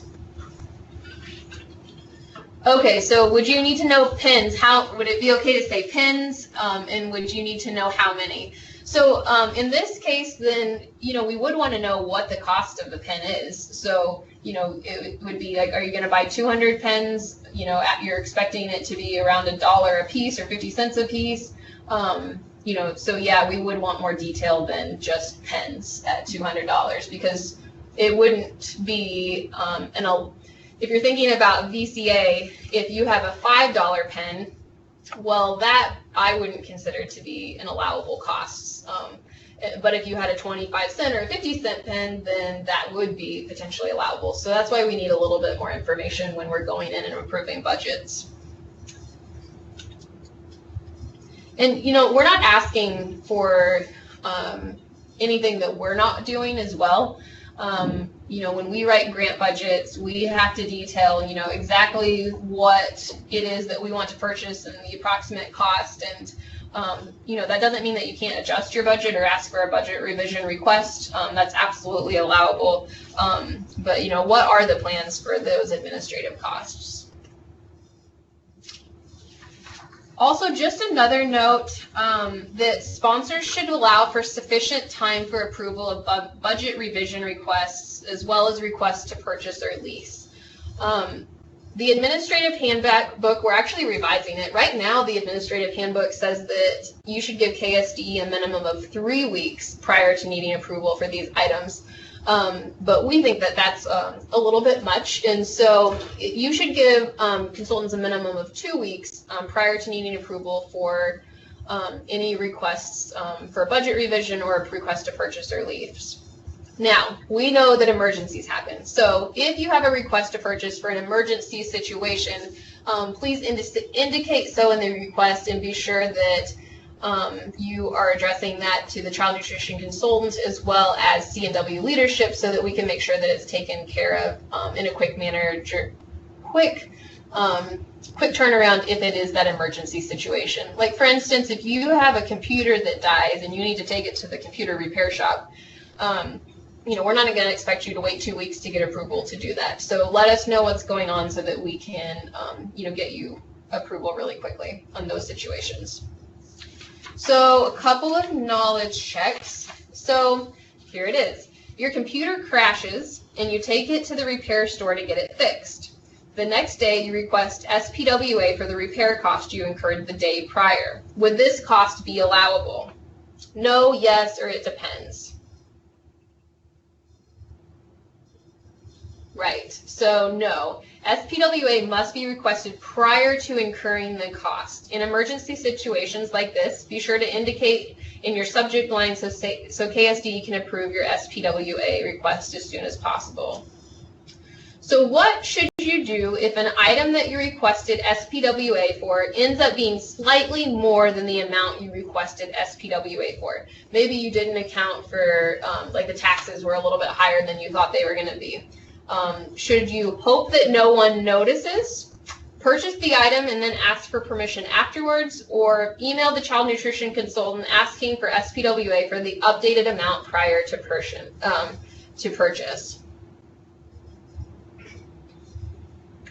So the answer here is that for specific prior written approval, you need to ask for SPWA for the updated amount prior to purchase, Because it is specific prior written approval, we're giving you approval for that specific amount. And so if you want to spend more than that specific amount that we gave you approval for, you would need to ask for that updated amount before purchasing. So which of the following items requires SPWA? A, an increase of salary for staff. B, payment of overtime for staff. C, travel to CACFP out-of-state conference. D, a news release to promote CACFP. Or E, the A and B, which was the increase of salary for staff and payment of overtime for staff. Or is it C and D, which is travel to CACFP out-of-state conference or a news release to promote CACFP? So you are right that A and B is correct. So SPW is required for an increase of salary for staff as well as a payment of overtime for staff. So we do have a question. I know it's hard to remember these choices. It's not ideal. I wish that the polls would have saved. So I apologize for that. So on shipping, so you are trying to figure out what your shipping is going to be for something that requires SPWA. I would estimate for it to be a little bit over what you're actually going to pay, because there's no harm in having it be a little bit over what you anticipate. And you know, if you are using an online order or if you are purchasing it through a company, you know, oftentimes they can estimate the shipping for you. If you're getting it from a quote from a company, they can tell you the shipping. But you could always go a little bit higher in that shipping line on your justifications so that you're sure covering that. So you must request SPWA for your lease agreement. What should you do? Wait until the lease is due to send to KSDE for approval. B, sign the lease and then ask for SPWA. Or C, send the lease agreement and request for SPWA at least 2 weeks in advance of your lease agreement being due. Yes, so you should send that in advance to give KSD plenty of time to review and get you approval before you need to sign it. You know, lease agreements shouldn't be something that sneak up on you because they are happening on typically a calendar basis, so you should know when those are coming up. So an item requires PWA, but you didn't include any money on the line item in your budget. So what do? Do you purchase the item as it only requires PWA, or do you revise your budget and update your justifications and can claim and wait for KSD approval prior to purchasing? Right, so you're going to revise your and update. So you do have some 10% grace on your budget line items, but if you have 0 on that budget line item, then you don't have any grace on it. You have to have some money on it in order to purchase any items in that line category. So thank you. Let us know if you have any questions on those items. Good news, the management plan didn't change at all for annual certification. Just a reminder that the checklist tab is where you can download KSDE forms, where you'll upload completed forms, and you can check that certification statement at the bottom when it's ready to go to the state agency that says submit all forms to the state agency, which then we'll put that packet in pending approval as long as everything is ready to go and filled out. We will have a can claim certification guide for homes, and it has step-by-step instructions on how to complete the sponsor application, budget, and management plan. If you sponsor centers, we also have a separate guide for centers, so that can help you in completing certification for the center side as well. So I'm going to unmute so that we can have Tara and Jeannie present from afar. So ladies, can you, I think is it Tara's up next with announcements and resources? Yes, can you guys hear me? We can. Perfect. Okay, good morning everybody. Now we're going to talk a little bit about some of our announcements, upcoming trainings and resources that we have available. Can you go to the next slide?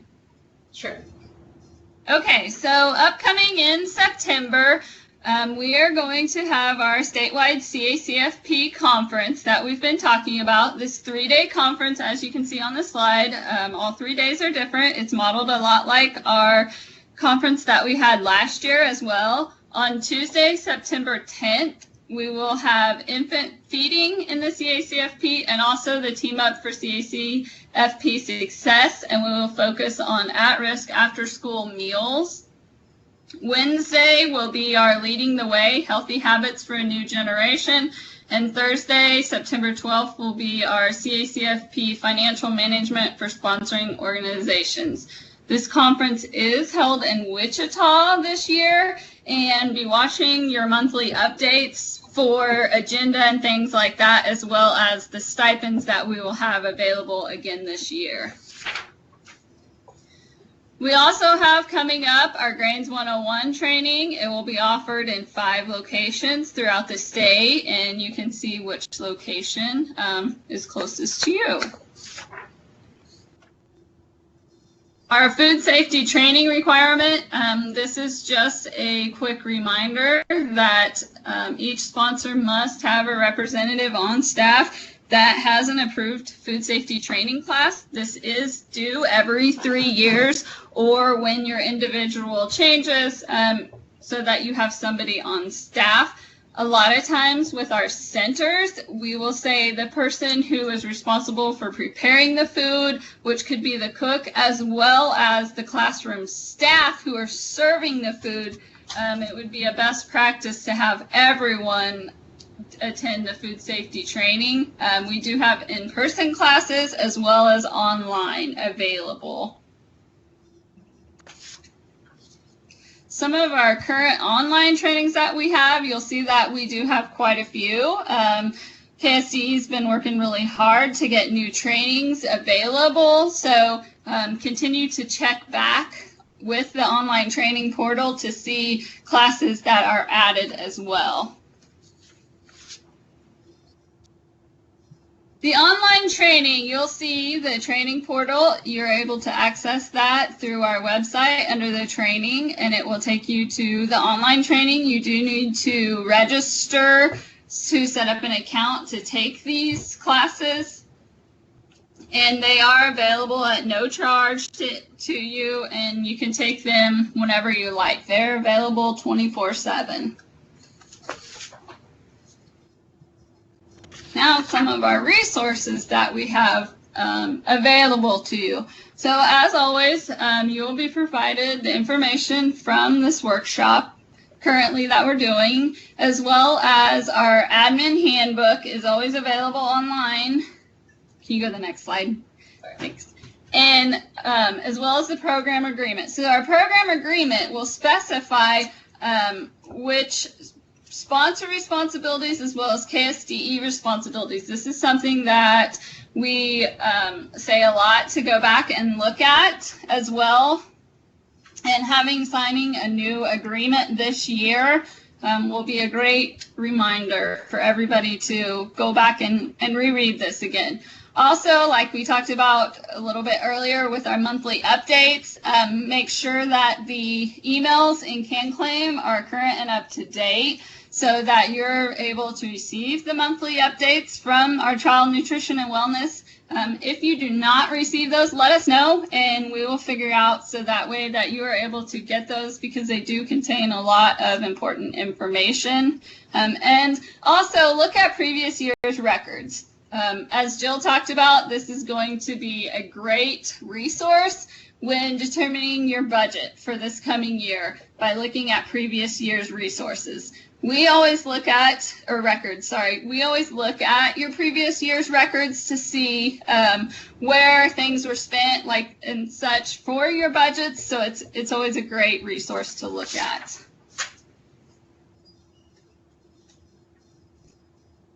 In order to get resources, you can always visit our website, thecaneat.org, click on CACFP, as well as check out the What's New tab. This page is updated to include the announcements and updates. They are also posted under What's New, as well as sent out to email. And always, you can give us a call in our Topeka office, or our consultants, our field consultants. You have those phone numbers as well. Don't ever hesitate to reach out to us. We are happy to help in any way.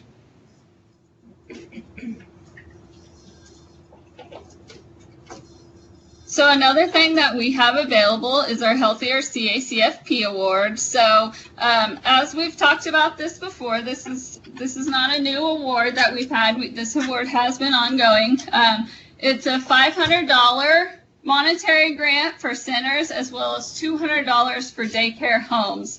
And it is available through September 30th of this year. For information, contact Emily.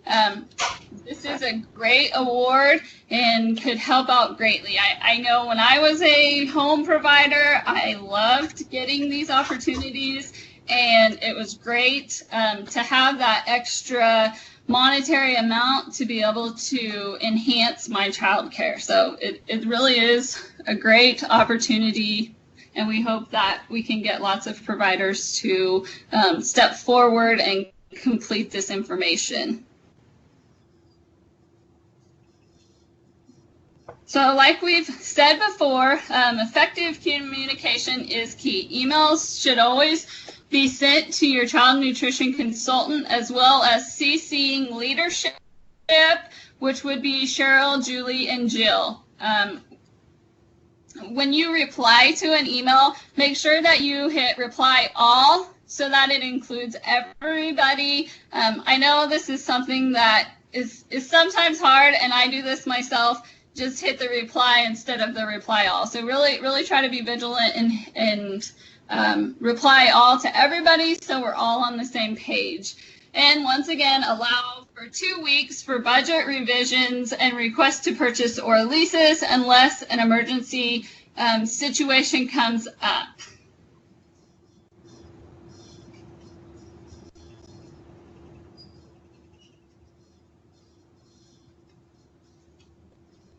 So a question in the chat box, do we send anything to everyone? So what I would say is if you ever have questions, go ahead and send it to your child nutrition consultant, as well as CC the leadership team. There's a lot of times where us consultants are out of the office, and the leadership team is able to answer your question as well, so that you are not waiting around for us to get back in office. So never hesitate to send things to everyone so that you can maybe get a little bit quicker of a response if someone else is out of the office. Any other questions we have?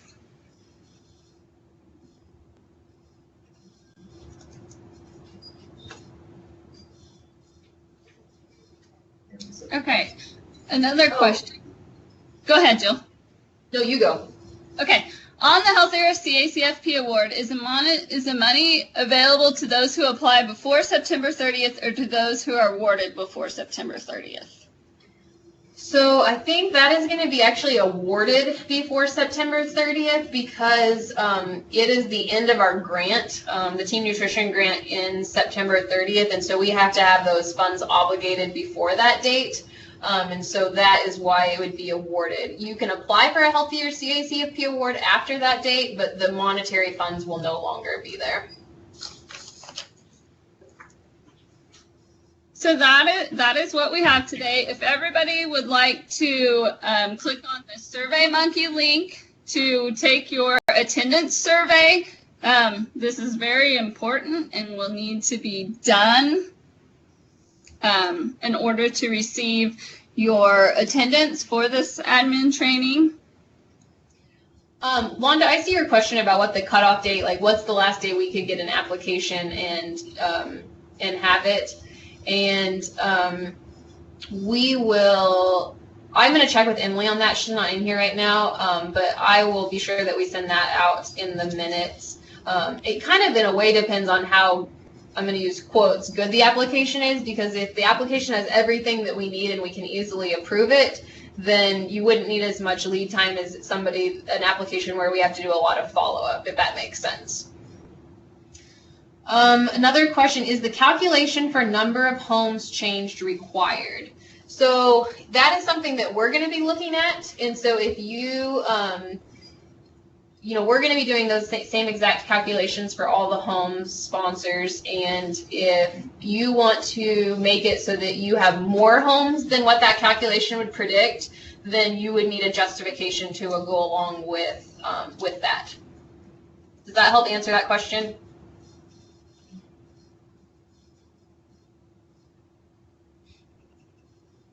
Okay, perfect.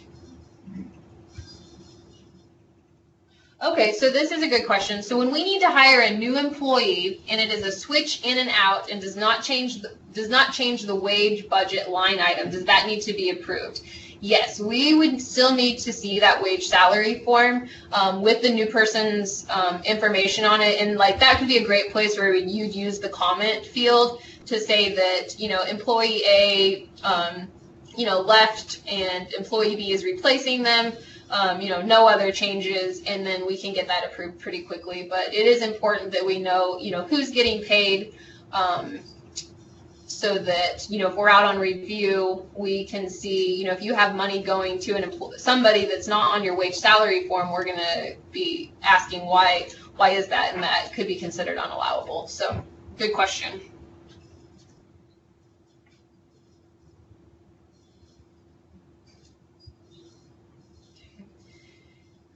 Like Tara said, if you want to complete that attendance survey, that's going to show that you participated today. We are working on recording this because we know that we've had some technical issues. So hopefully that can help those that weren't able to join on. If you do have questions after you, review the information or you have time to digest, please reach out to your consultant or leadership, and we'd be happy to address that. If you are a sponsor of centers, we are going to ask that you stay on the line, and we are going to do some admin workshop for centers. And if you've thought about sponsoring centers, we'd welcome you to stay on the line as well. We do also have a link to complete an evaluation, and I will get that copied over here as well. So not required, but is always helpful. Kind of how we're doing our evaluations now, both in person and online. If you have a smartphone that can do the QR code, you can also scan that from your computer as well. So if you are not a center sponsor, then you can definitely feel free to jump off, unless, I think, is somebody trying to visit? Okay. Well, thank you guys, and we hope that you have a wonderful day. And I'm going to let Jeannie take over for sponsors of child care centers. Well, good morning. I hope you guys can hear me. I've had some issues, and I think we got them fixed this morning, so hopefully you can hear me. We are going to talk about the sponsors of centers, and if you are considering becoming a sponsor center, we'll kind of cover some information that it just pertains to the child care center here. The first thing we're going to talk about is the transport sheet. When it comes to like meal contracts, there are some responsibilities of a sponsor. You are ultimately responsible for the provisions. This includes the review of pertinent records, including bills for meals served, meal production records, and other relevant information to ensure adherence to the federal and state regulations, and also to make sure that your bills are accurately representing the number of meals that you've been provided and served. You also need to make sure that you're reviewing and approving menus prior to production of those in the food service. Because if you've made found that the menu didn't meet requirements and you've made a correction that goes back to the vendor and they need to make that substitution and those corrections so that they are serving as the ACFP meal, that all has to be done prior to them preparing that food. You also have the right to disallow payments for unacceptable meals. And unacceptable meals could be if they're spoiled, unwholesome, they don't meet the meal pattern requirements, or if they're just disallowed, if it's got items that are just disallowed by our food program. You have to provide the vendor in writing notification, letting them know the number of meals which you are not going to be paying for, and stating the reasons why you will not pay for those meals. So if you had a meal that did not meet CACFP meal pattern, it was missing a whole complete component, and they billed you for that meal, you would subtract those meals for that day off the bill, and you would have to put in writing with it, this menu did not include all meal pattern components, and state specifically what was missing and why you will not be paying for those meals. Also, you need to monitor and conduct on-site visits with your vendor and their food service operation to make sure that they're following all the rules and regulations. You also need to let the vendor know of any updates. Like, as we constantly are getting different information from USDA, updates, changes regarding the meal pattern, those have to be forwarded on to the vendor as well.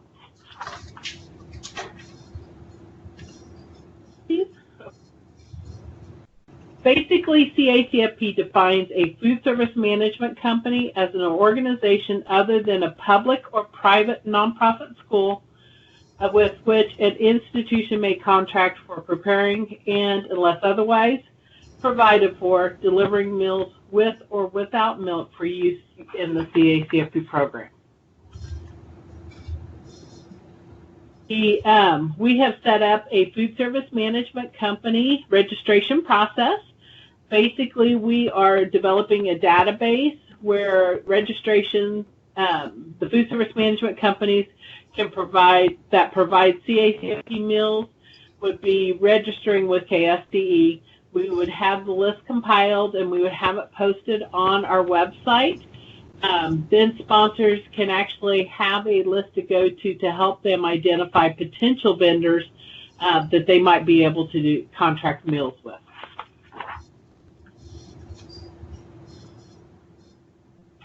Vendor meal contract, we have a template that's available. It is a template for all of our child nutrition programs.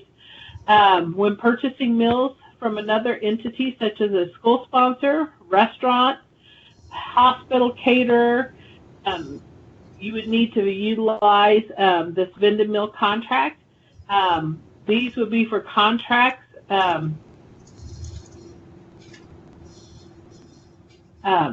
threshold, and any of our contracts that are over that $250,000 would have to go through the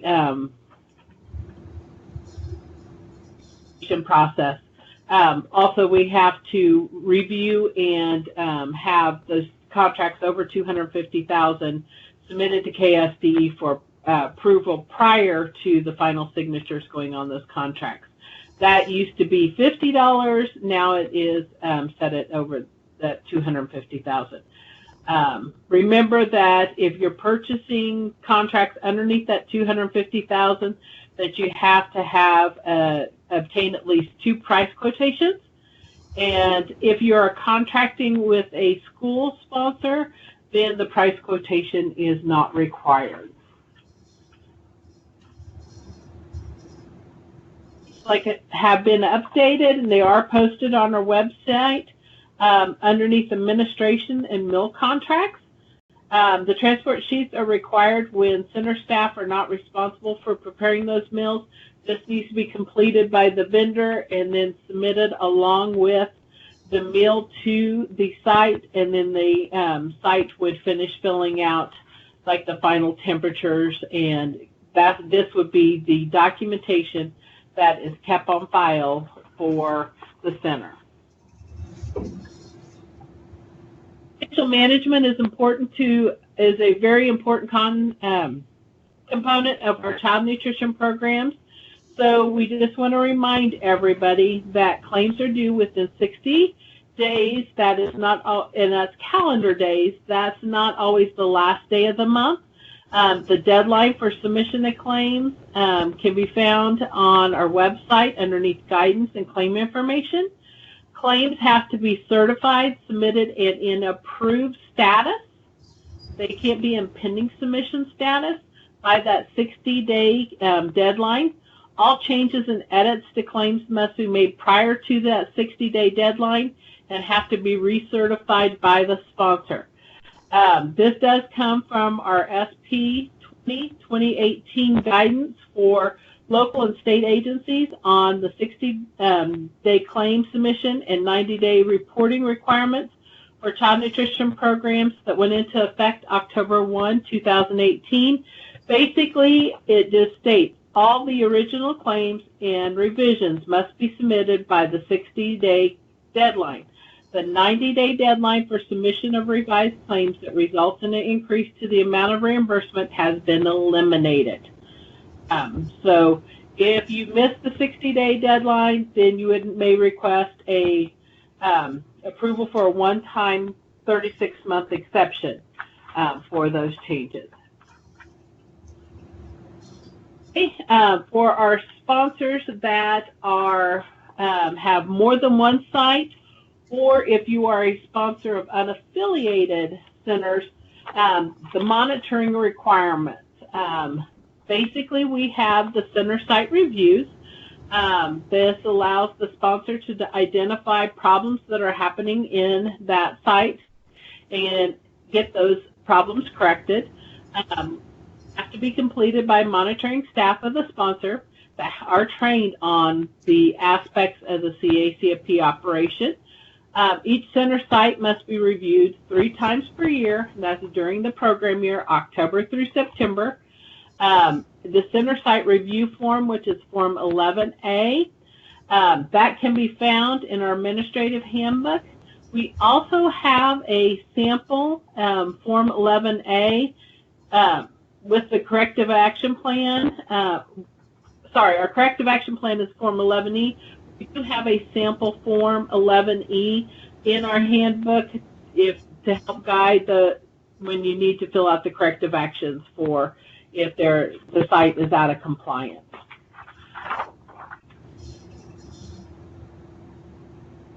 For site reviews, 2 of the reviews must be unannounced. At least 1 unannounced review must be included in a mill observation. Best practice is to do all the reviews during mill operation, but a minimum of 1 of the unannounced has to be. No more than 6 months can elapse between each of the reviews. Programs in operation for 9 months or less, the first site review of each year must occur within the first 4 weeks of that program startup date. Unannounced reviews must be varied and all meal types must be covered. So if a site is serving breakfast, lunch, afternoon snacks, and suppers, then there needs to show a monitoring of all the different meals. As part of the review, whether it's a daycare home or a sponsored center, a 5-day reconciliation needs to be completed. That 5-day reconciliation is looking at 3 critical elements: the enrollment, attendance, and meal counts for 5 consecutive days. The data needs to be consistent, and if it is consistent, you're not seeing any issues, then it's likely that that center is keeping accurate records on enrollment and attendance records, as well as reporting meals correctly. However, if that data appears to be inconsistent, then you need to do some research and find out the reasons for the discrepancies. The site probably will have to be put on a corrective action to fix any issues that may be found. You also have to determine if there's going to be any meals that will be disallowed in an overclaim process. Meals should not be disallowed if there is a reasonable explanation for the inconsistency. So, slide please. Okay. Systems, if you have an automated method that checks for a consecutive 5-day period all the required elements, that's the enrollment, attendance, and meal count, this may take place of the 5-day reconciliation. The monitor is expected to validate the accuracy of the data entered into the sponsor's automated system as part of the normal review of the daycare home or center's daily records. To request the use of an automated system for a 5-day reconciliation, you need to contact KSDE. Okay. Now, next step we'll talk about is determining eligibility for free and reduced price meals. Here in the call we talked about there is a new enrollment and income eligibility form for centers. This has been created and it has an accompanying instruction sheet. There is no longer a separate enrollment and income eligibility form for our military posts. We will use this for all of our centers. Sponsors must print both sides of the updated enrollment and income eligibility form. The printing of the instructions is optional. A new enrollment and income eligibility form will not be issued by KSDE each July moving forward. If you'll notice that there is no dates at the top of this, so that the form can be used from one year to the next. And families are still required to complete them on an annual basis. We just don't have an updated form every July. This form should start being used this month, or as you are redoing your program, your center's enrollment and income eligibility forms.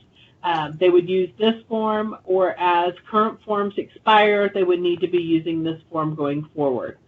At-risk after-school meals and emergency shelters, participants are not required to have an enrollment and income eligibility form on file. However, if some of those same participants are participating in meals that are part of the traditional CACFP, like an at-risk is there for breakfast before school, they would still need to have one on file.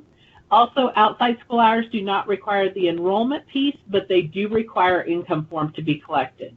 The current and complete enrollment and income eligibility form for each participant must be on file to claim meals for reimbursement. Can a sponsor use the USDA household applications for free and reduced price school meals in place of the updated enrollment and income eligibility form? And the answer to that is yes. However, you have to make sure that you are still collecting the CACFP enrollment for the children client. Enrollment and income eligibility guidance can be found on our website underneath the key link section, the income eligibility forms piece.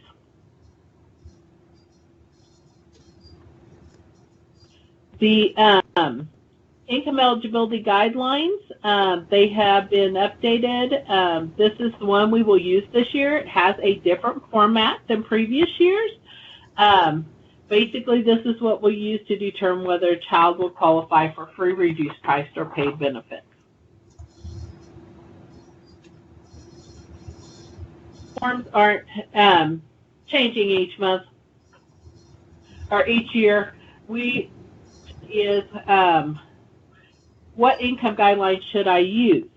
So here's a scenario. A sponsor is elected on their sponsor application and can claim that income applications are effective based upon the date the parent or guardian signs a completed application.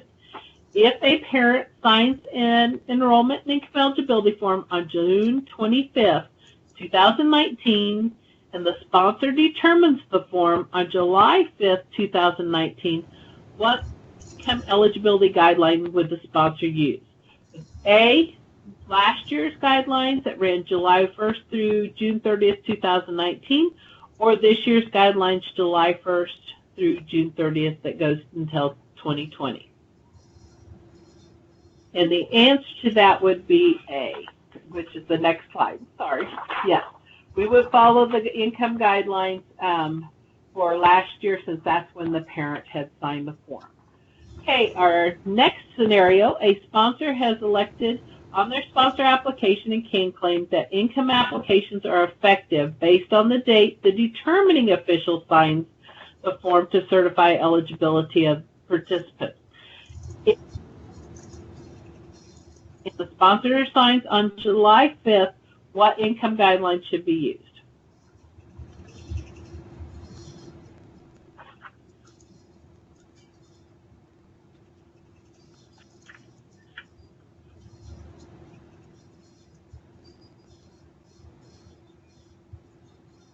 The income guidelines would be B, because the determining official, it's the date the determining official signs, which was after July 1st, so that would be the July through June 2020, or 19 to 2020. Okay. What if a parent marks, my children will not qualify for free and reduced price meals, but completes the income information in Part 4 of the enrollment and income eligibility form?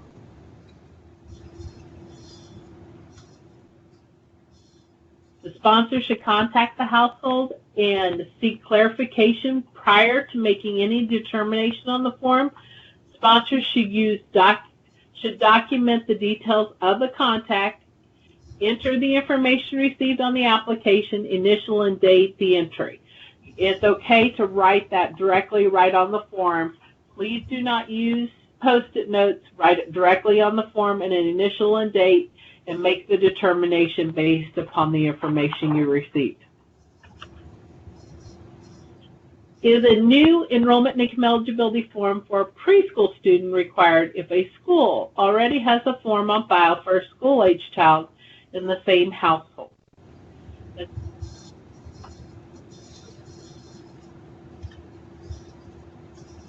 Is no, the application for meal benefits on file for the household can extend to the preschool child. However, the CACFP portion still requires that enrollment to be collected for the child. Enrollment, all children who attend the CACFP center must have an enrollment form on file to be claimed for meals. Excluded from the enrollment form requirement are the emergency shelters outside school hours, sites that are solely at-risk after-school meals. Enrollment forms must contain the child's name, date of birth, the normal days and hours of care, the normal meals that are received during care, the ethnic and racial information, as well as the parent or guardian's signature and the date of their signature. The enrollment form must be completed by the parent or guardian, not by the caregiver, each year. Enrollment is required for 12 months, or is current for 12 months from the date of the parent signature. Incomplete forms will result in lost reimbursement of income. It's best practice to have someone double check the forms to make sure that they are complete. Refresher on determining income eligibility, we have some different options. We have our administrative handbook, Chapter 9. We also have the enrollment and income eligibility guide, as well as enrollment and income eligibility guidelines. Those are all posted on our website under key links, under the income eligibility forms.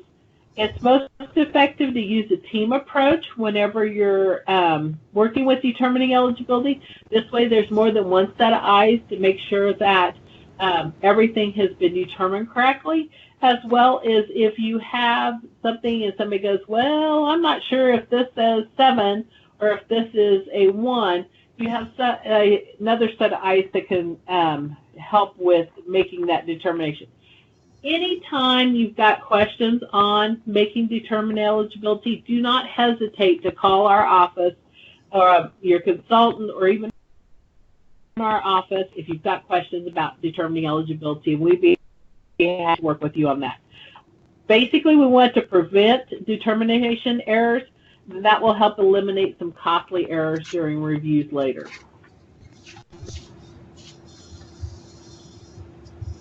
Is that forms aren't signed by the determining official and dated.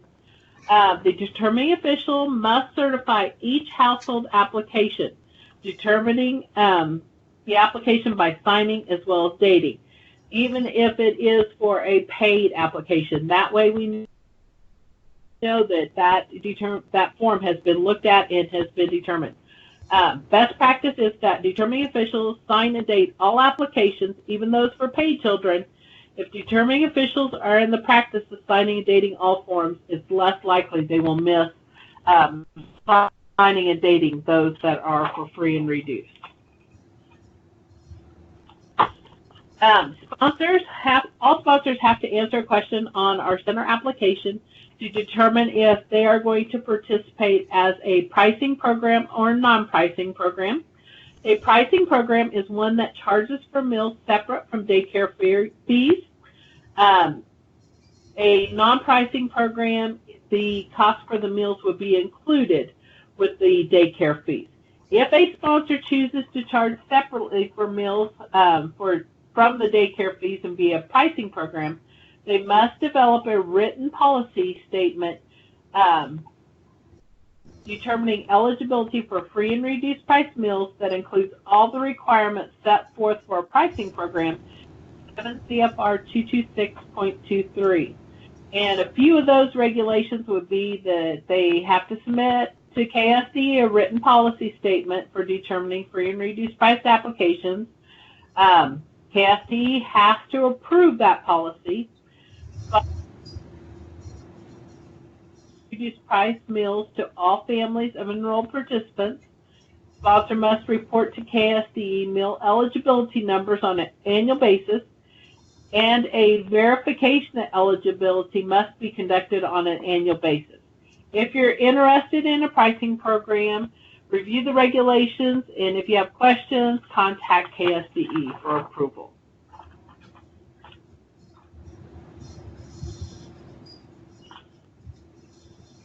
Okay, questions?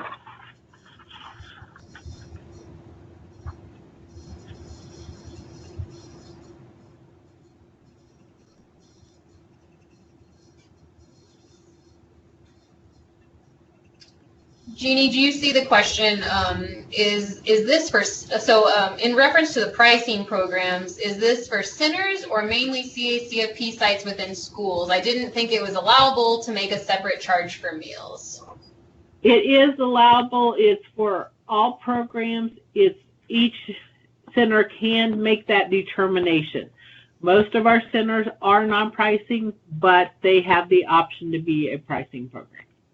And I think that one thing to note is that a lot of schools already have the policies and procedures in place regarding what you're going to need to be a pricing program. And so if we see a pricing program, it is typically in schools, but that doesn't mean that a standalone child care center couldn't be a pricing program, but they would have to develop some significant policies and procedures and in those kinds of items as well.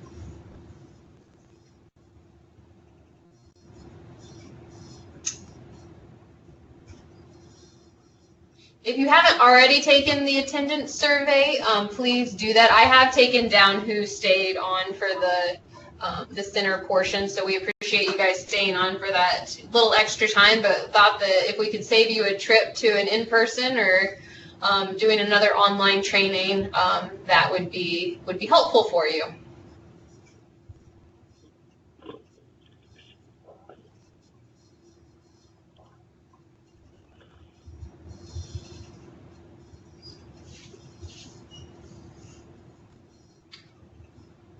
Well, if you guys don't have any other questions, we'll let you get on with your Friday, but don't hesitate to reach out. And thanks to Jeannie for presenting the center portion of it, as well as all of our other staff who helped out with the webinar today. So thank you guys and have a happy Friday.